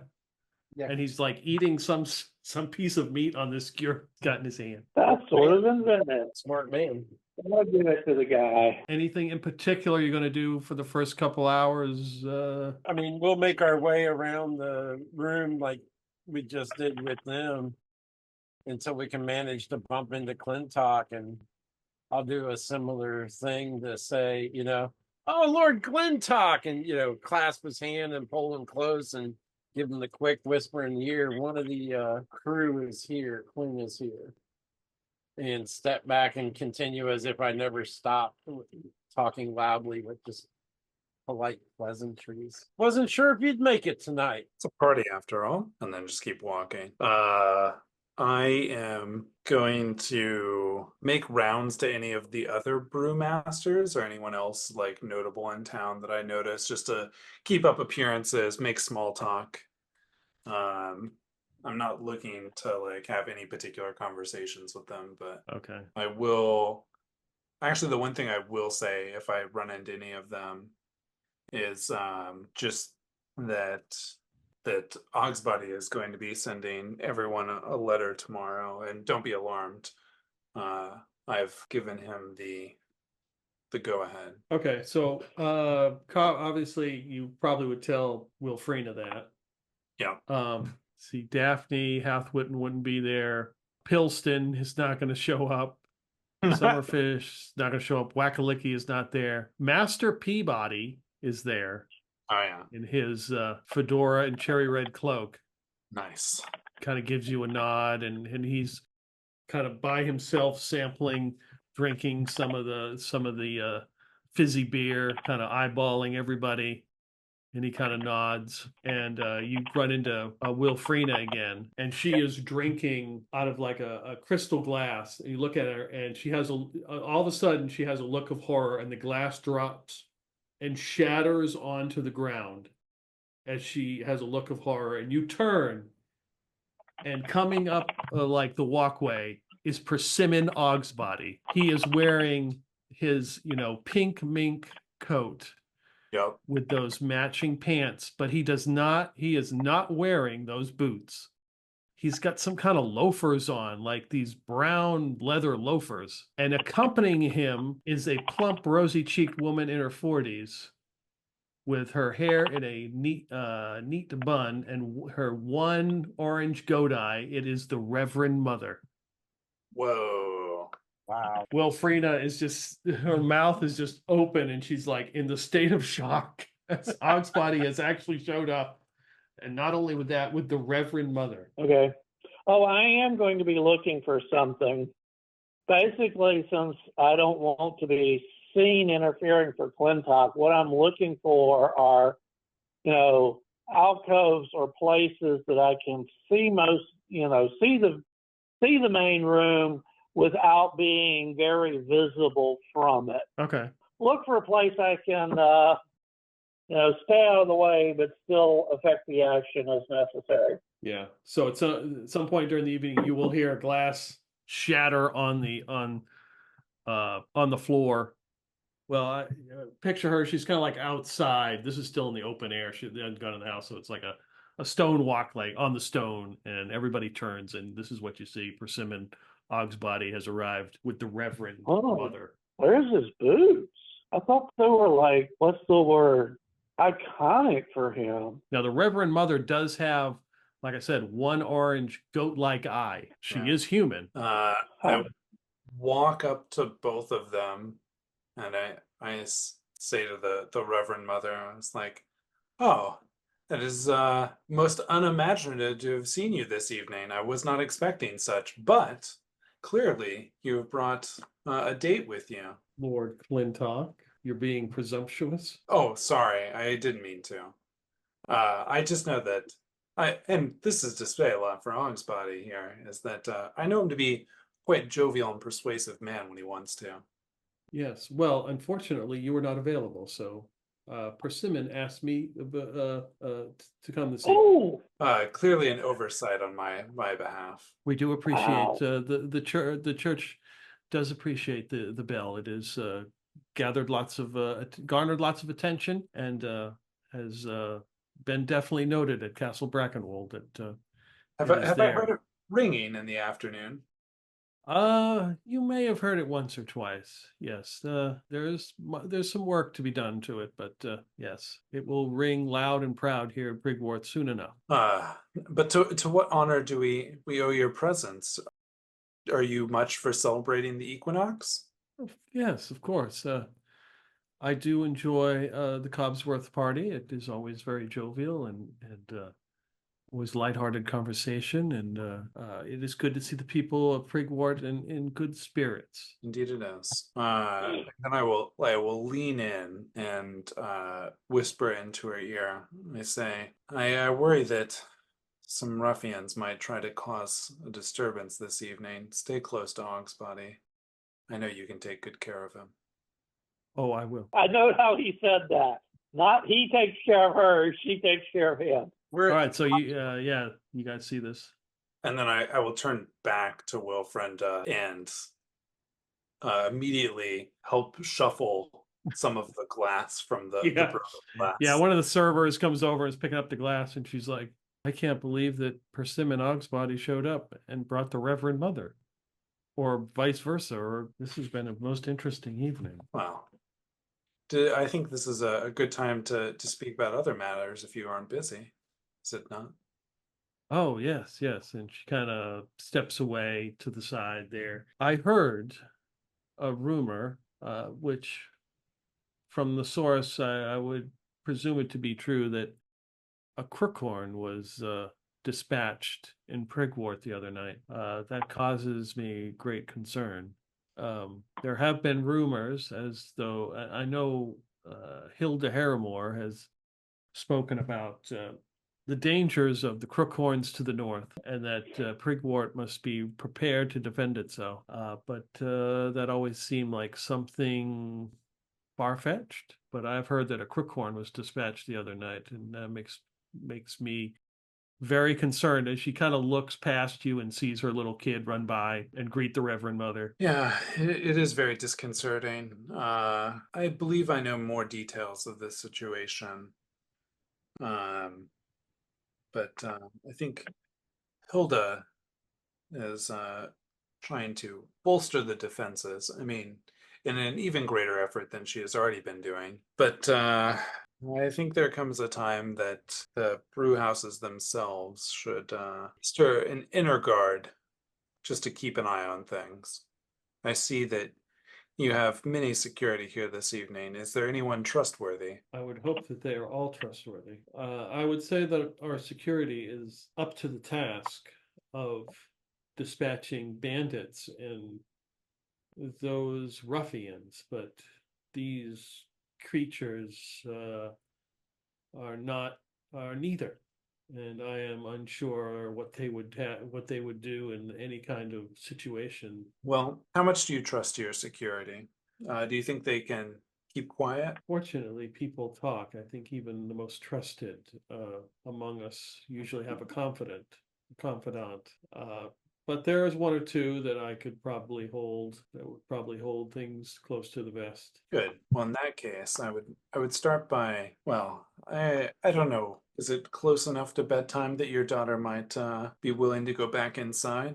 Oh, she kind of looks at you. She's like, "Yes, let me round her up." And she goes over and exchanges pleasantries with the Reverend Mother. You can see the kid like doing this number and then like pulling the coin, doing the coin trick. And the Reverend Mother just kind of looks at her. All of it. And she hands her the coin, and her mother's just like, oh, she's like, okay. And so she ushers the kid and takes her inside, puts her to bed. Most of the people are outside. There's a few people milling about inside. Sure. So you can easily find a place to sit down and talk in private. I'll give her some more details as to the happenings, but Okay. I will leave out the details about giving the guard routes or schedules. Right. But just to fill her in on the details as to the fact that there's a group of bandits working with the Crookhorns and some other people to basically find a way into the city at its weakest point. Then I should send my daughter to spend some time with her nieces and nephews at Castle Brackenwold. It's probably not the worst idea. I will do that in the morning. Good. I don't want her here to see or have to deal with anything like this. Yes, that would be unfortunate. One should try to shield the youth's eyes from such things. Helps them better childhood. Sadly, I fear that there may be a ruffian in the crowd that might cause a little bit of a ruckus this evening. It's probably what you expected, that I had you send your daughter to bed already. Oh, you mean there's one among them already? Well, maybe some of the same sort, maybe of some that are allied with them that, well, don't take too kindly to me or Karn and the rest of my traveling companions. And since some of us are away currently, I think they suspect that they could pick us off one by one. But who knows? Do you need me to have some of my security detail keep an eye on you? No, I don't think that would be necessary. Instead, I would just ask that you let your security know that there might be some more debauchery than what they expected, and to be on a more high of alert than what you would normally have at your party, just in case people talk. Don't want information getting out to the wrong person. Okay. Well, I appreciate this information. And if I know sooner rather than later, I will let you know, so you are not amongst the throng of people. I wouldn't want you to get caught in the crossfire. But at the same ends, I know that you can't just abscond away. A host leaving a party early is unacceptable. Yes. Well, I appreciate this information, and I will alert my security just to keep an eye out. Just remind them to be ever vigilant Yes. as the night grows late. So she thanks you, excuses herself, and goes outside and immediately goes and talks to one of the security guys. I will wait a few minutes and then wander out myself. Okay. So yeah. If I as I'm inside, do I notice? I'll kind of look around, but try to do it not as if I'm investigating. If anyone looks vaguely suspicious at all that's inside the house. No. Okay. And I'll make note that if the main door to the house can be barred shut. Yeah, you could bar it Okay. shut. Worst case scenario, retreat inside. Right. Okay. Yeah, you return to the festivities outside. The band is is still playing. The horns and trumpets and trombones playing away. Anything else you wish to do this evening other than mingling and gossiping? I'm gonna try and coax Johntor into singing with the band at some point. I'm just trying to keep an eye out for bad guys and looking for an attack on Clintok. You're trying to coach Johntor into singing with the band. How much ale are you going to ply him with? And I was going to say, and exactly how do you do that? As much as it takes, but not too much that he's stumbly drunk. Oh, well. Assuming that Yeah. happens before he gets stumbly drunk. Right. Are you sure? That Dulcimer of Fire guy really didn't like it when I did that. Just imagine when Ryan hears that you led a band. You'll be so impressed. Oh, he didn't think much of me as a bard, I don't think. Are you sure? Here's your opportunity to prove him wrong. Fine, I'll make a wisdom roll. I figure that's wisdom rather than intelligence. Or I won't make a wisdom roll. So yes, at some point, Johntor is going to step up and start belting out something that sort of kind of resembles what the band is playing, but with lyrics. Okay, nice. Tor is singing with the band. Yeah, I'll use this opportunity to see if anyone in particular in the audience looks even more shocked than what they would expect, to see if I can find somebody who might be thinking that oh, they're trying to lay low kind of thing. Why is he doing this? No, they're just you get a couple of the people to sing along. Nice. Yeah, other people with low wisdom scores or currently their alcohol score is higher than their wisdom score. There you go. So you notice Ogsbody seems to be in a particularly good mood, and he, you saw him earlier. He looked very distraught. Yeah. And like he hadn't slept, but he seems to be in a much better state. And he comes over to you and he's eating some food. He's like, "Have you tried the tomato stuffed inside out guinea pig? It is delightful." I went back for seconds already. Tomato stuffed inside out guinea pig. I can't believe I heard that. Oh, Right. I can't believe I heard that. The Wilfrina puts on a very good party. I'm so glad I could make it. You seem much more relaxed than her. Oh, I am. After the talk with you, you were right. I went and saw the Reverend Mother. I spoke to her in confidence and explained everything. And she said in the morning that everything will be resolved, that she would be able to help alleviate the situation at hand. Good to hear. Well, I'm glad that she has instilled you with newfound confidence. See, I told you everything would be okay. You're correct, Lord Clintok. You've definitely helped me. At this point in time, am going to feel suspicious about the Reverend Mother, such that I will make sure that my back is never to her for the rest of Okay. as like inconspicuously as I can do that. Right. Yeah. Yeah. Yeah, had that thought too, but Johntor didn't. It's like goat eye. There's some hint there with all the crook horns, etc. But could just be nothing. All right. So you sing along. I guess the question would be: is Johntor or Jeremiah? Well, it doesn't say. I doubt Clint. I would probably guess none of you are drinking to levels that require a roll. Jeremiah has sworn off the drinking for good after waking up in a barn in the middle of nowhere with a black eye and no recollection from That's Mm-hmm. one correct. drink. Maybe Cuthbert has a point. Either that or Cuthbert has some serious vengeance has eyes on you and has some serious vengeance going on. Mm-hmm. Yes, Johntor planned on being good tonight, acting like the guard, et cetera, but too much party, too much, too much temptation. All right. If John Tor's imbibing, Jeremiah will probably keep a close eye on him and make Okay, sure. that's probably a good idea. Yeah, he doesn't get any black eyes. Okay, probably a very good idea. And maybe if he's drinking too much, I start going, John Tor, we got a job to do tonight. Oh, crap. Yeah, right. Thanks for the reminder. Actually, player to others, Johntor was, until Johntor heard how old Nicolette was, he was thinking of hitting on her. I was gonna play that if she was that young, but she's significantly older than he was, so no. And he wasn't drunk at that point. Yeah. So no. Oh man. You mean I gotta start drinking water? It's probably a good idea, water or grape juice or anything, or just really sip on those ales. Yeah, no, I know better than that. Don't put it in my hands if you don't want it to vanish.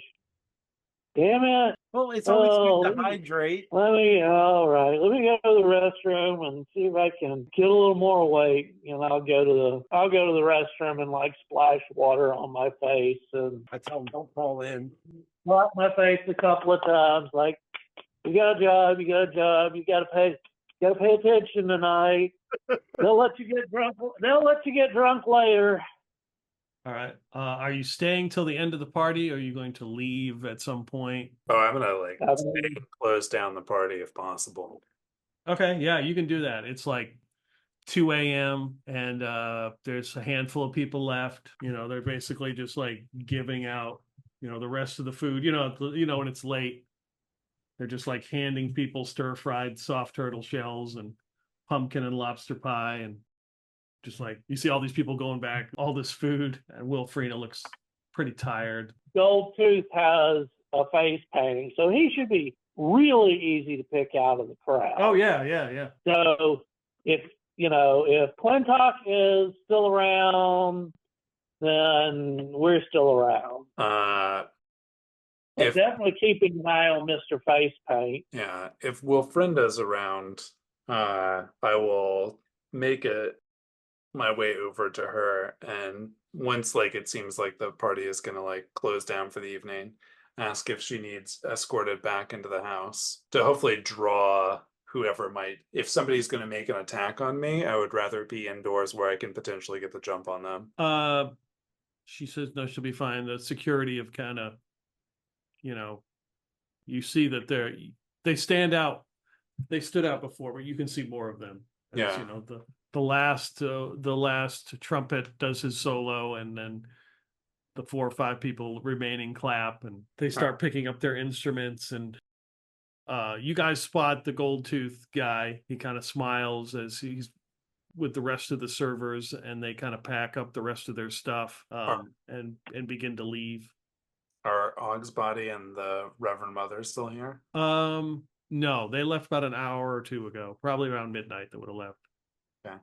Same thing with the former abbot, he would have left. All right. Well, I will then duck back inside the house and try and find a dark corner inside to see if anyone follows me in. Okay. 10 minutes pass. The door will open, and one of the security people comes walking in and kind of, picks up a couple cups and plates and puts it on a table and looks around. And All right. Well, in that case, I will just leave. We'll go okay. back outside and start making my way back to the clashed antler. I'll not actually go engage with her, but I'll just make a gesture to the lady of the house that I'm bidding myself adieu, and then head out. She thanks you for coming, and looks forward to seeing you later today at the council meeting. Later today, so it is that late. Okay. Yeah, it's like 2 a.m. Oh boy. Yeah, we'll follow along behind them, I suppose, Okay. but at a discreet distance. Yeah. All right. Tell Your way Johntor, back. like play along and just pretend you're drunk and act like I'm guiding him as he's pretending to be drunk. That's easy. That's easy. You make it back to the clashed antler, to your cottage, and come in. Now, the question I ask is, you stashed the that magic item somewhere. Where did you stash it? Because I know Clintok said stick it somewhere hidden, but not on your person. Like not. So did you go to a different cottage and hide it somewhere in somebody else's cottage? See, I asked Jeremiah what he thought, because he was a former bandit. Maybe he knew about hiding loot. I don't know. Well, didn't Clintok say put it in somebody else's room or something? Do any of the colleges look like they're empty? I mean, my suggestion is to like rent out a room that under an alias and store it in there, but I don't know if you went through that trouble. Oh, that's right. You did mention that. Well, okay, since nobody else has any ideas, on the way to the party, Johntor, in his new face paint, rents out a third room at the Raptappen Inn, and introduces himself as Torjan and gets a room for a couple of days, and then, tries to sort of hide the items in there. Now we got 3 rooms at the Raptappen Inn. All right, so and we're not sleeping or using them for anything other than you rest for the evening. Go to sleep. Yeah, we wouldn't. I mean, I don't unless. I mean, I'll look around at Jeremiah as we see Clintok go into the clashed antler. It's like, shouldn't we go sleep at the other place just to make sure, just to be somewhere other than with Clintok? I mean, we don't want to look like we're working with him too closely, right? I think at the end of the day, we're probably better off being closer to him than farther from him, in case he gets attacked or in case we get attacked. And Okay. hopefully they're tracking those rubies and not us, or have a tail on us. Okay. All right. Well, is there a back way into the clashed antler, like the door out to the privies or whatever? See, it's Skullduggery. Yeah, you can kind of. I mean, it's the middle of the night. You get in there. All right. I'd let him go in, and then taking a page out of Clintok's book, double back around somehow, and try to find a place to watch and see if anybody's following us. No. Okay. Is there any kind? Are you going to do a watch, or are you just going to go to bed, lock the door? Well, Clintok definitely pushes a dresser up against the door every night. Okay, good. And clearly sleeps with his dagger under his pillow.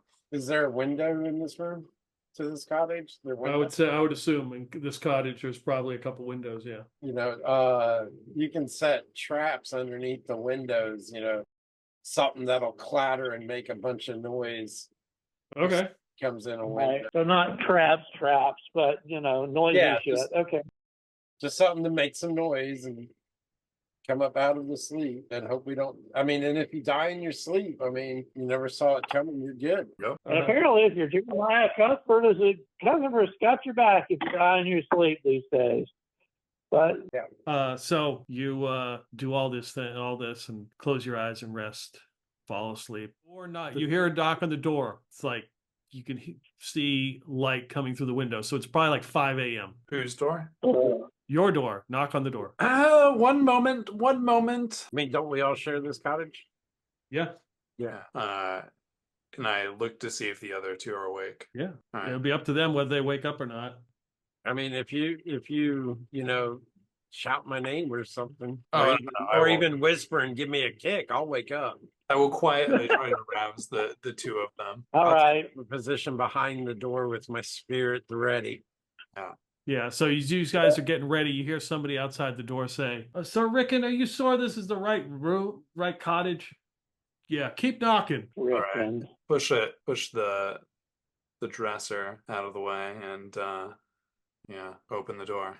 Yeah, you see Sir Rikkan's squire, Johan, standing there, kind of like he's head cocked, like, what the hell was that noise? Before you open the door, he's like, Oh, it's best you not worry about it. Sorry to disturb you, masters, but Sir Rikkan's like, yes, Johan, take care of the horse. Clintok, Lord Clintok, and he kind of looks in the room, and he's like, he sees Jeremiah with his spear, and it's like, Yeah, mine too. yeah, he sees you guys armed. He's like, Sorry, we were up until 2 a.m. last night at oh, party. You may have heard about it. I didn't see you there. yes. No. I'm sure it was a wonderful time. It was. Are you ready for the council meeting this evening? Lady Harrowmoor is going to be here, as you know, coming into town. Oh yes. I am more than well prepared. Okay. She specifically sent a message to me to make sure that you are there Oh, I will be. Don't you worry. because she wishes to speak with you. And I wish to speak with her. There are many matters for us to talk about. Is that Are these windows trapped? I think somebody was just playing the game of jacks, but I'm Oh, sure. okay. Where can I find you before the council meeting? I will be up with the Order of Saint Sedge with Hilda Harrowmoor, speaking great. with her on the preparations for Prigwort. Yes. Tell Hilda that Clintok said to fill him in on the details. Yes. So you're up at 5 a.m. now. Are you going back to sleep, or are you going to just 100% going back to sleep. Okay. Yeah, I don't see why there's any question on that one. Yeah, I want to get a good night's sleep. Johntor makes some joke to Jeremiah about, isn't this about when Karn usually gets up? Not for me. I am supposed to get up this time of day and say my prayers and talk to Cobsworth. Johntor pats you on the back and says, if you say you stayed up, I'll tell Karn you stayed up and did your duty. You're a cool dude for all that you fell in with him. So if you stayed up, if you say you did it all right, I'll back you up. Oh, that sounds really great. Thank you. And he just calls right back out. All right. So how late you sleeping in?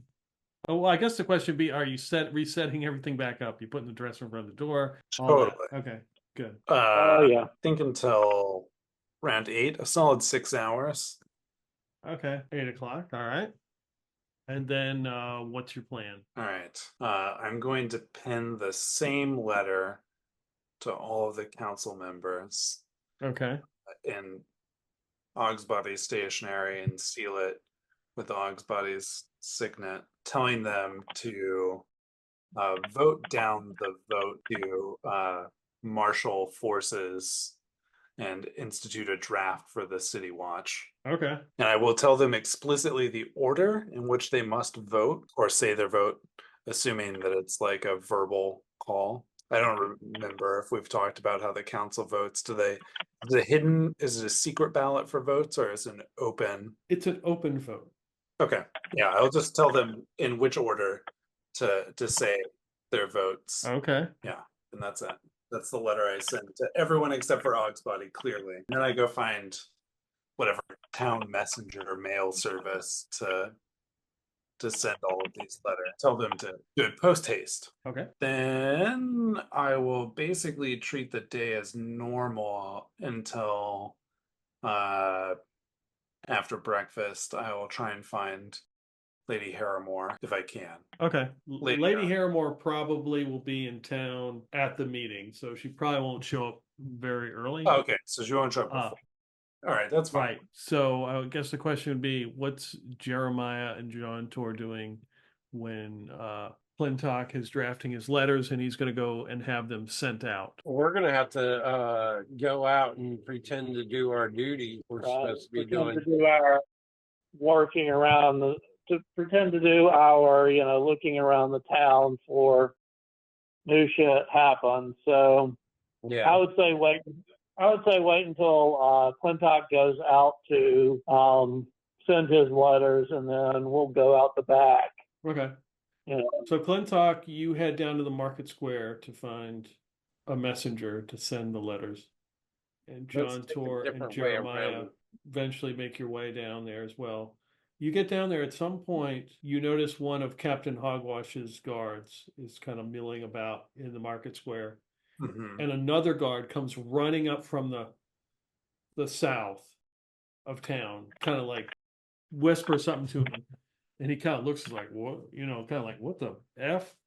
And they start running as fast as they can to the south in the direction of the Raptappens Inn and and the Church of St. Waylane. Oh, great. I will walk as quickly behind without arousing suspicion that I'm following them. Okay. Yeah, So did we notice this also? yeah, I told you. Yeah, you notice it. Yeah. Yeah. Yeah, you guys are kind of following. okay. Yeah, hey, I sort of look at Jeremiah and go, hey, we're supposed to Exactly. watch when the guards do strange shit, so Yeah. I'd say we follow them. This is our job that we're supposed to be doing. So Yep. you get all the way down the end of the road here to the familiar squat building, black timbered, eggshell colored trim of the Raptappen Quadrant Inn. And outside are some people kind of like hanging out because, of course, if there's a scene, there's got to be people hanging out. Totally. Yeah. We I still mean, have that's our what you face see. paint on. It's up to you.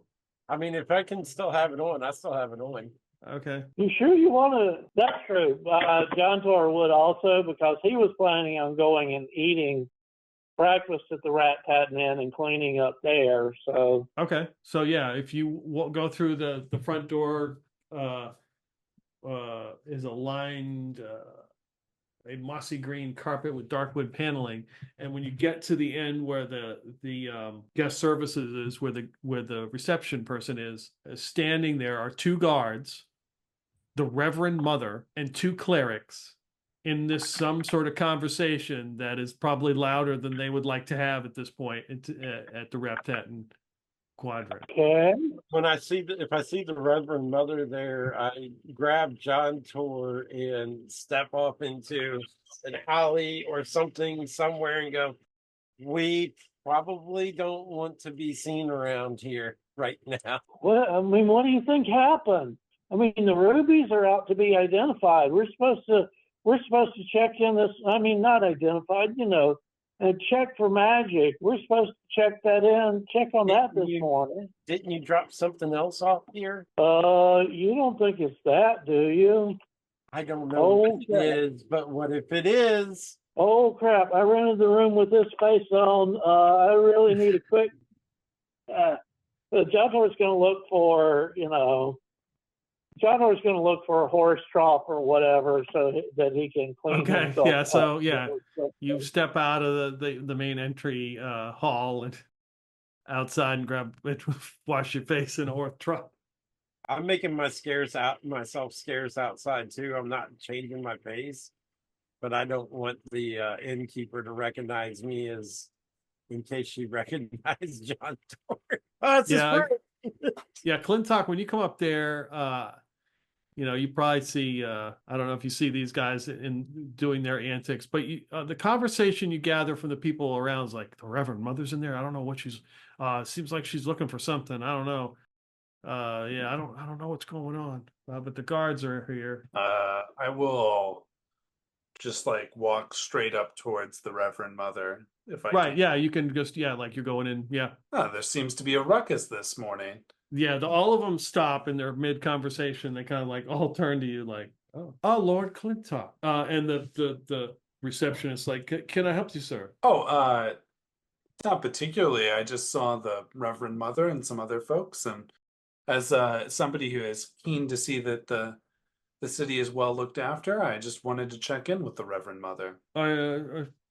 Sure, she is fine. There's no issues. Do you wish to rent a room, or do you need some? Oh, I just need to speak with her, and then I just like keep walking past the desk towards wherever I believe she's at. Well, they're all like huddled around the front yeah. desk, and she says, "Do you wish to speak with me, Lord Clintok?" No, I'll need to understand what is going on here. There is, I believe, something hidden in one of these rooms that is of great importance and potential danger to Prigwort. And I just wish to get entrance. And of course, this individual here has decided not to allow me such entrance and has called the guards on me. Oh, that is unfortunate. Have you not talked to Captain Hogwash? No, he has not decided to make his way here. Maybe you can send one of the look, she looks at the two guards. She's like, maybe one of you can go get him. I need entrance to this room. Time is of the essence. Don't worry. Just stay here for a moment. I will go outside. One of my retinue will go fetch Captain Hogwash, and we'll get everything sorted. Make sure that we figure out what's going on here. I will wink at her as knowing the situation. Okay. Oh yes, character to GM. It did not escape my notice that Johntor, if the mothball's hint was correct, that Johntor put a demon summoning item right next to a hag. It did not escape Russell's notice. It escaped the character's notice. Remind me of that at some point in the future, because that is rather funny when I tell you the explanation. But okay. As you're having this conversation with the person at the front desk, well, you go outside, right? You're gonna go tell them. Yeah, I'm gonna go tell them. I will tell Johntor that. Well, I will tell Jeremiah that he should make a distraction so that his friend Johntor can sneak back in the window of his room if possible. I don't know if it's on like the first floor, if he's up on like the second floor or something. That's even in the realm of anything going. Okay. I'll head off and try to find Johntor and give him the idea. Well, I mean, we would be together, but is it physically possible to like get in the back way and maybe sneak stuff out or not? I mean, I would say you probably can sneak in the room if you're or sneak in the place in a back way. Yeah. Okay. Go in the back door. They're not exactly guarding it. And then I will go back inside and start talking to the guards and the Reverend Mother, and just talking about how I'll be like, this is so absurd.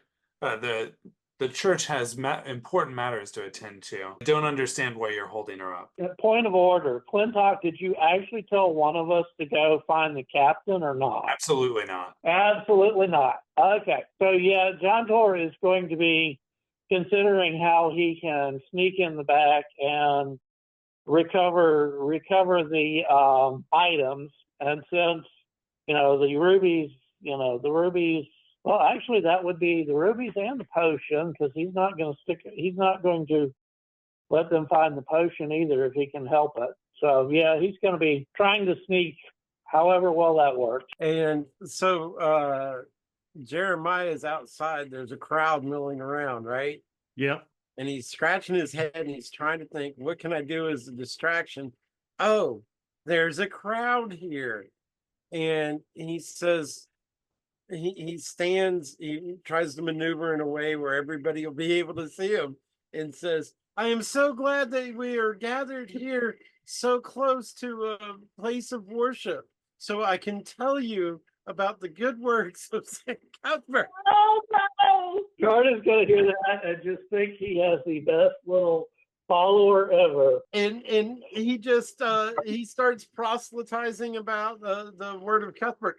The only problem is he hasn't exactly memorized this entire pamphlet, So there's like 5 or 6 things that he knows, and he just keeps trying to repeat them in different ways. And but he's very fervent, and he's, as the more he talks, and they're not, unless they're throwing tomatoes at him or something, he just gets more and more excited and more into it. All right, yeah, that's you're doing that. That's perfect. So Clintok, when you go back in there, the receptionist has left. A woman, a gaunt woman in her 50s, who probably is of noble patronage, dressed in a somber black suit.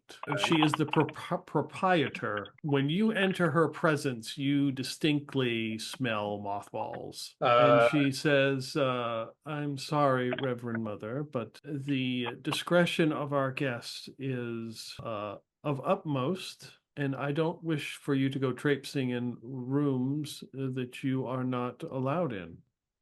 Does she say anything in response?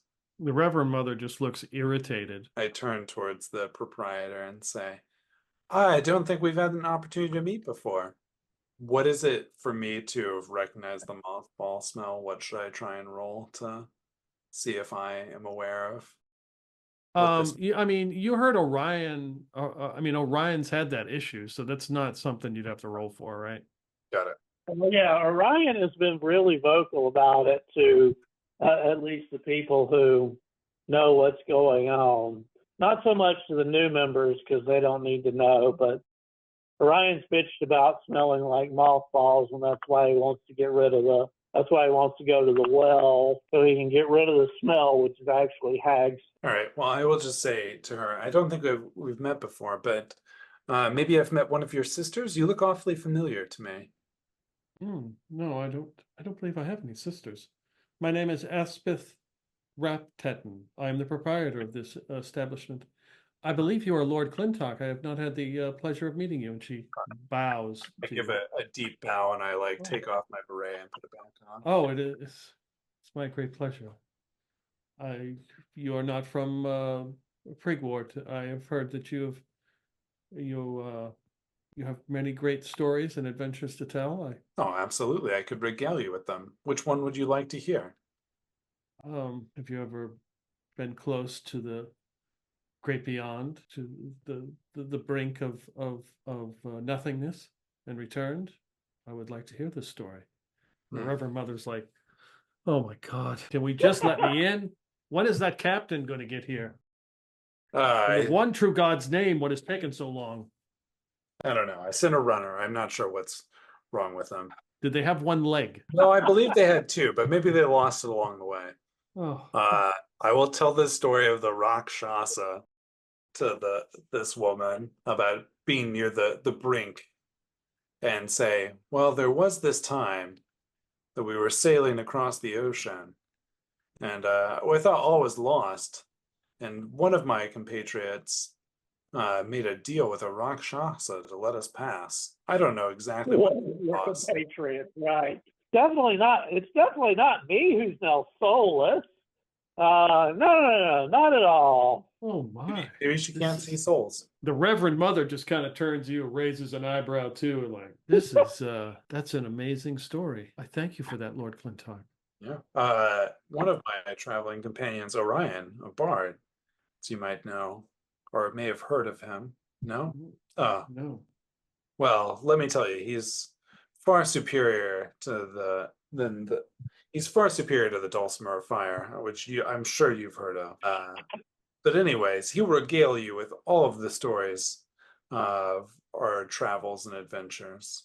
Maybe he'll tell you of the Snake Temple at some point in time. The Snake Temple? God, I forgot about the Snake Temple. Is there a chance he will pass through the Dolmenwood through Prigwort once again? Oh, he will return. Yes, I'll definitely ask for him. I would like to hear of his stories. And obviously in a quiet setting where just a one-on-one conversation. And then I've told you a story of a trial and a tribulation, but let me tell you of one of my most amusing adventures on the way here through the Dolmenwood. And I talk about, were they hobgoblins or orcs? I can't remember what they were that were on the board floating in the water.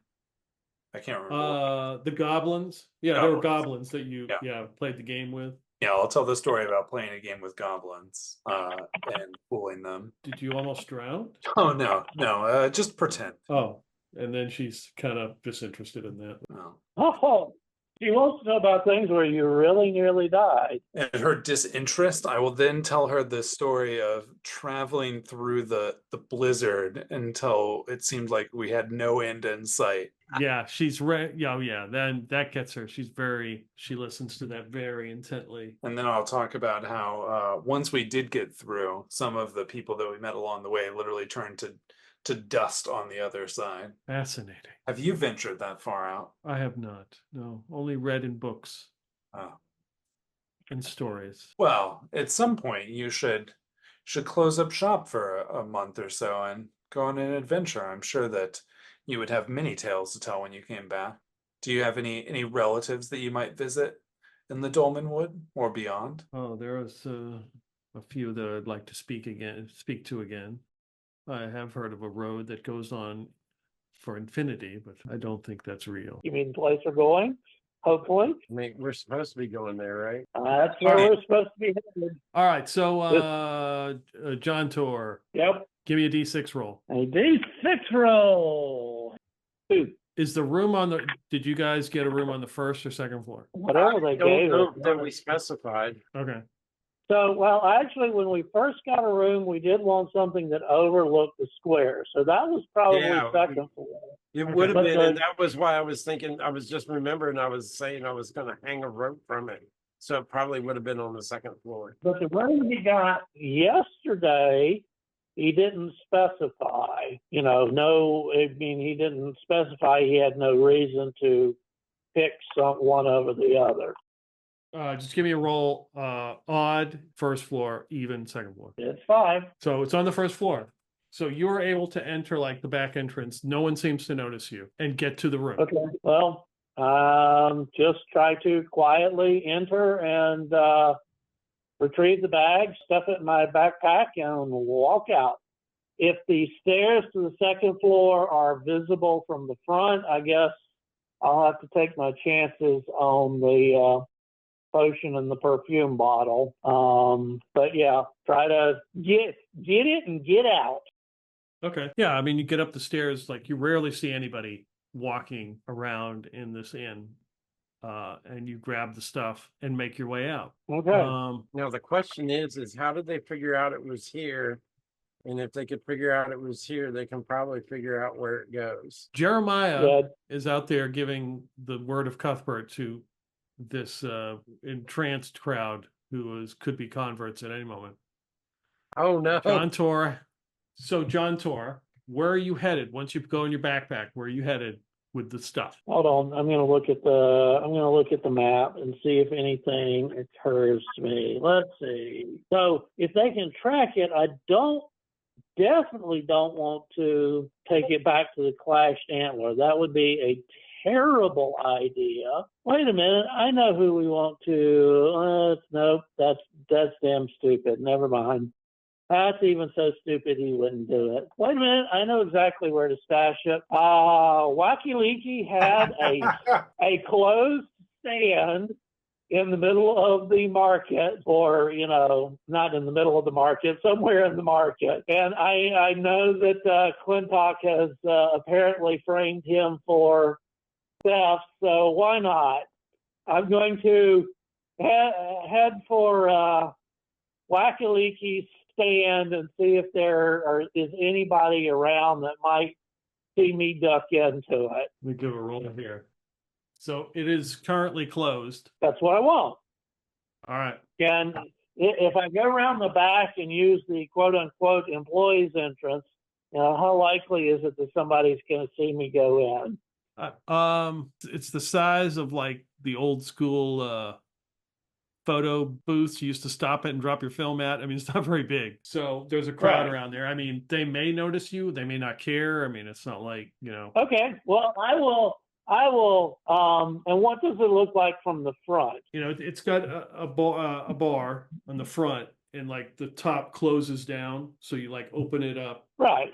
Okay. I will open up the top and stick my head in and go, "Hey, you there? I'm looking for beer," and push my body up enough that the top of my pack is under the hang, and then use my hand to go across the top of my pack, yank out the incriminating evidence, and just quickly sling it under the counter. And then it's like, damn it, it's a brewing town. Why can't I get a beer around here? And wander off back towards the Raptappen Inn.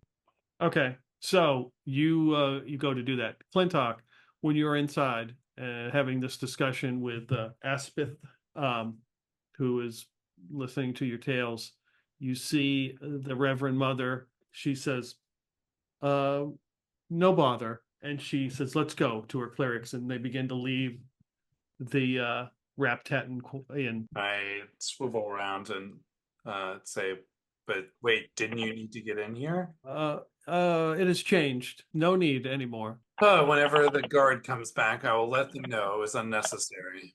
Thank you. She's kind of like picking up the pace, trying to get her clerics to move a little quickly. And Jeremiah, you see the door open to the Raptappen Inn, and the Reverend Mother come out. She kind of looks up the road towards the town market, and she says, "That way, let's go quickly." I say, "Reverend Mother, oh, so good to see you.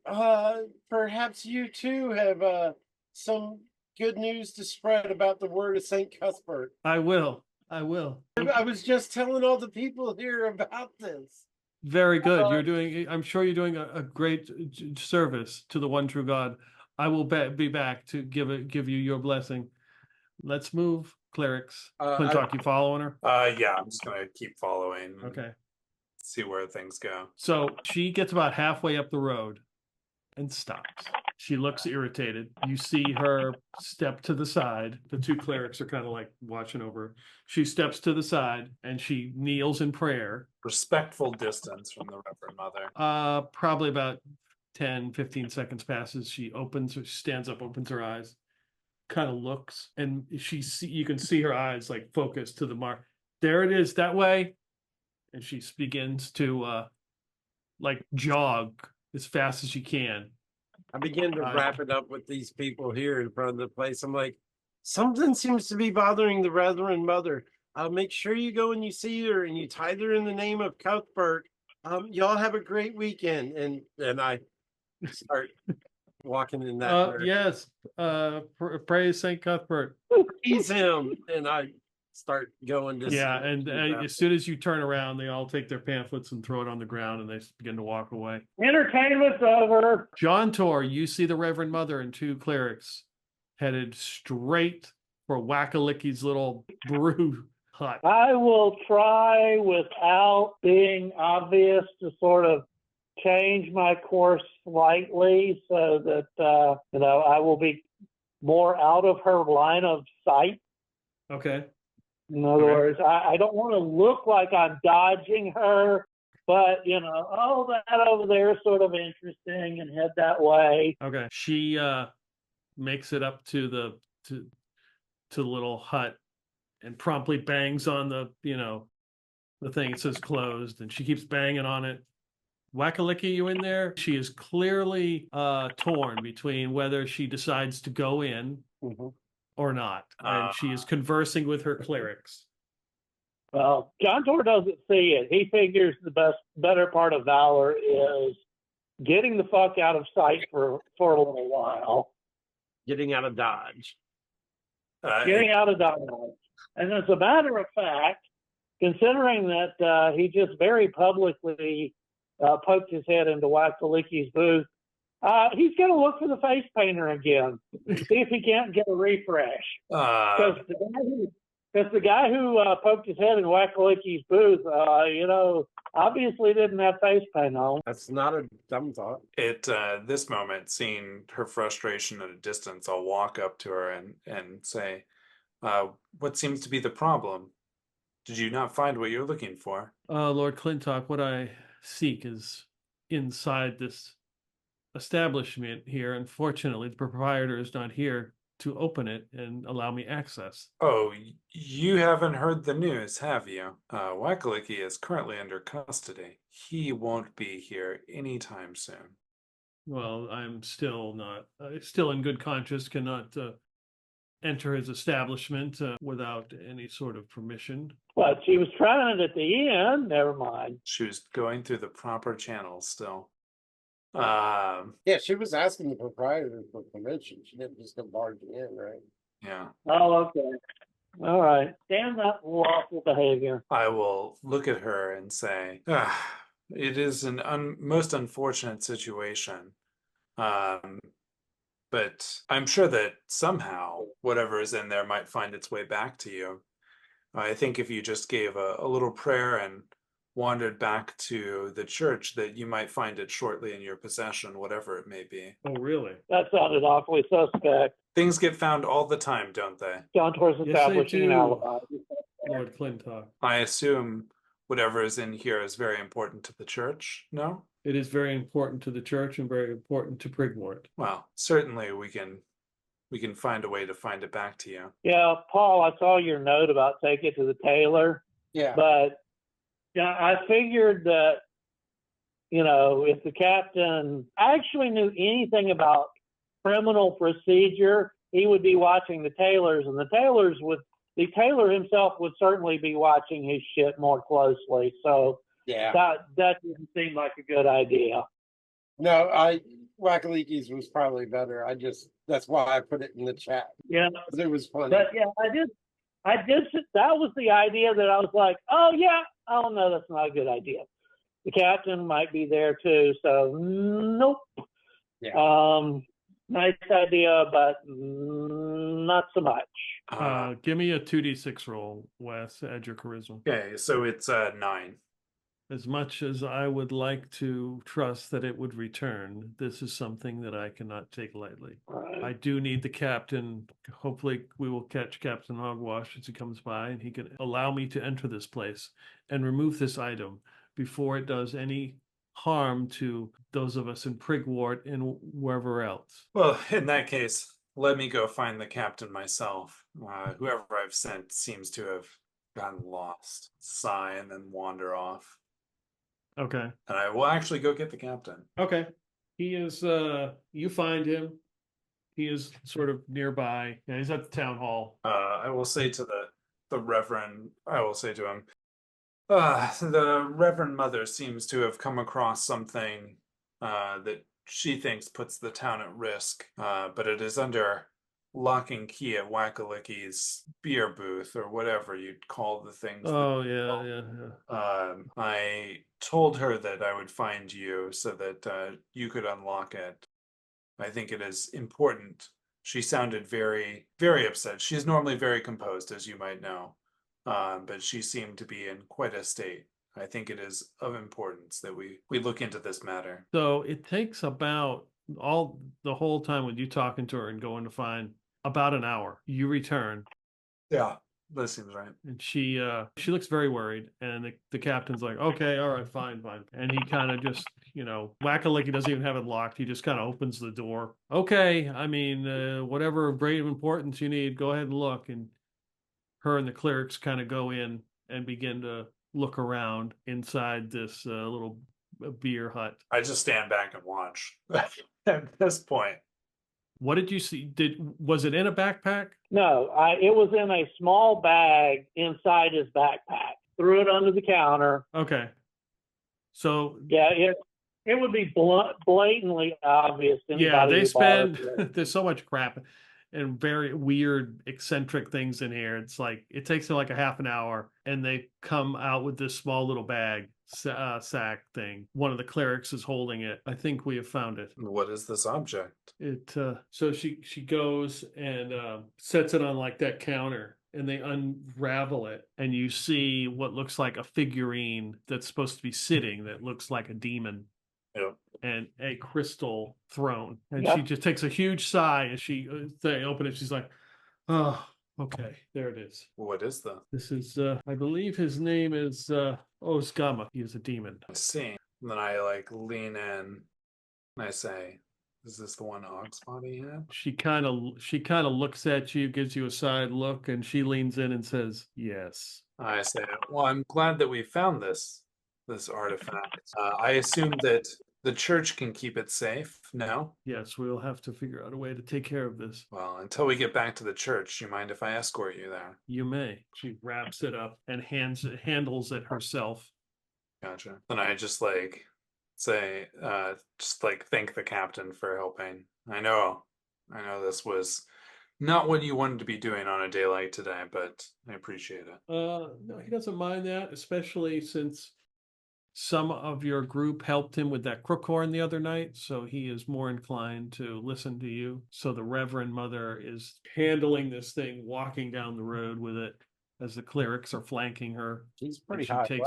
takes it back into the church. How far are you going to do anything while you're following her? Or? No, I was just like, once she gets to the doors, I will say, I suspect you can take it from here. Yes, I will. Thank you. Duck in briefly into the doors to just like look around and see if there's anybody that looks particularly suspicious on the inside. No, there's a couple people who are viewing the bell from St. Cloud, because that's kind of like set up and roped. They got a little rope around, like. Yeah. And she kind of walks past them quickly into the church. All right. I will try and find the rest of the group again. Okay. Tried, but I don't think we were going to get away with that one. That was probably a good one not to get away with. Yeah, at least if the church has it, be a little bit safer.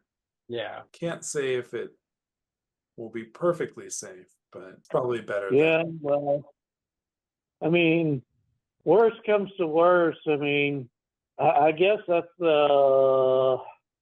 guess it'll at least keep out of the hands of the Prigworts if they invade. I didn't even think of that. Man, if they got hold of that shit, well, all hell would break loose, right? Like, real. No idea.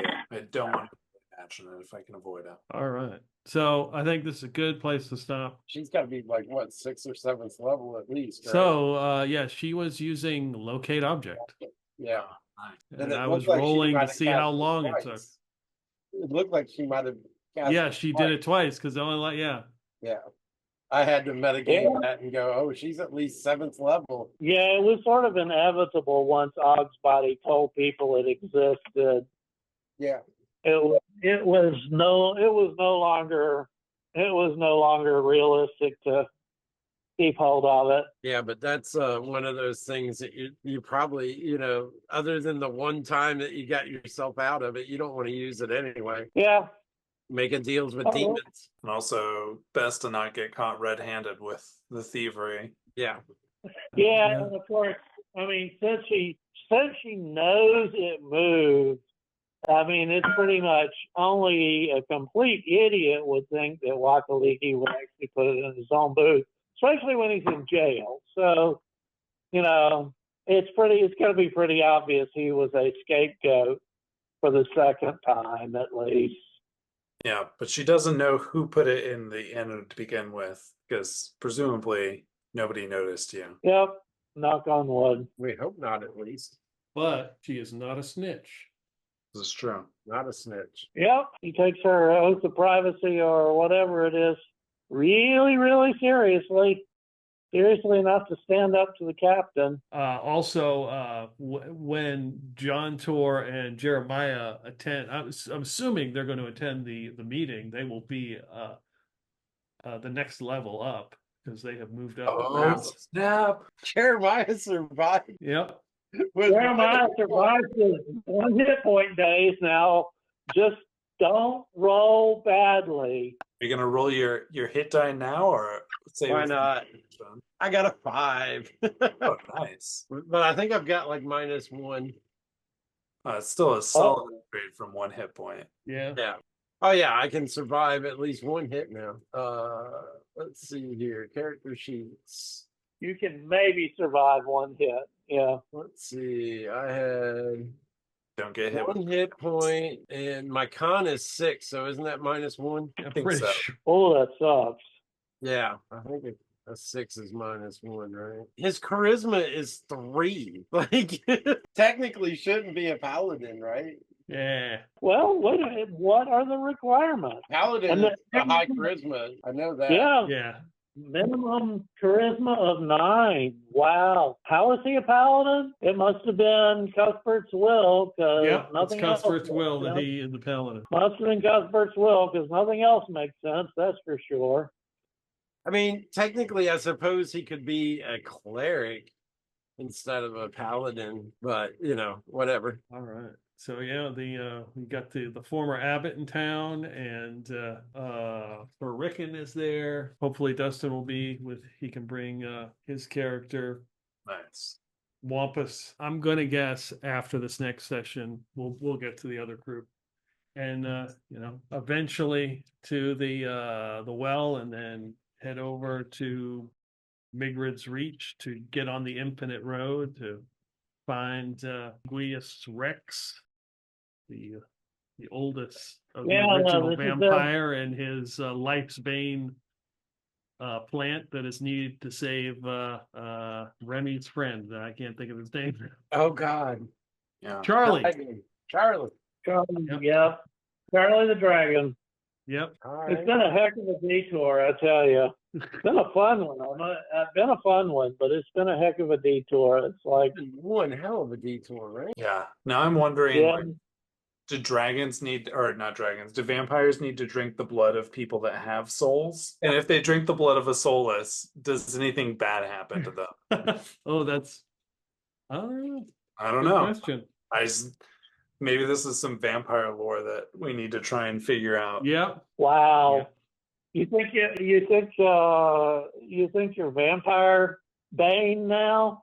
Maybe. Yeah, but he's like bitching. He's one of these bitching old immortals. So if there is any problem, I'm pretty sure he's figured it out already. That's probably true. All right. Right. Well, All right. guys, I appreciate it as always. I have a lot of fun. Go to bed. And you did too. That was all fun. All right, take care. Let's go.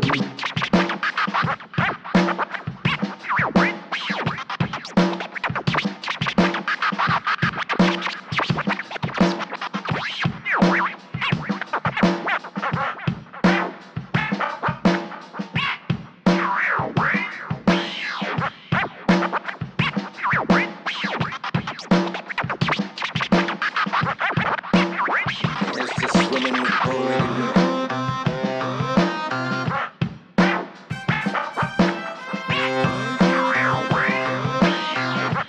Here's to swimming with bow-legged women.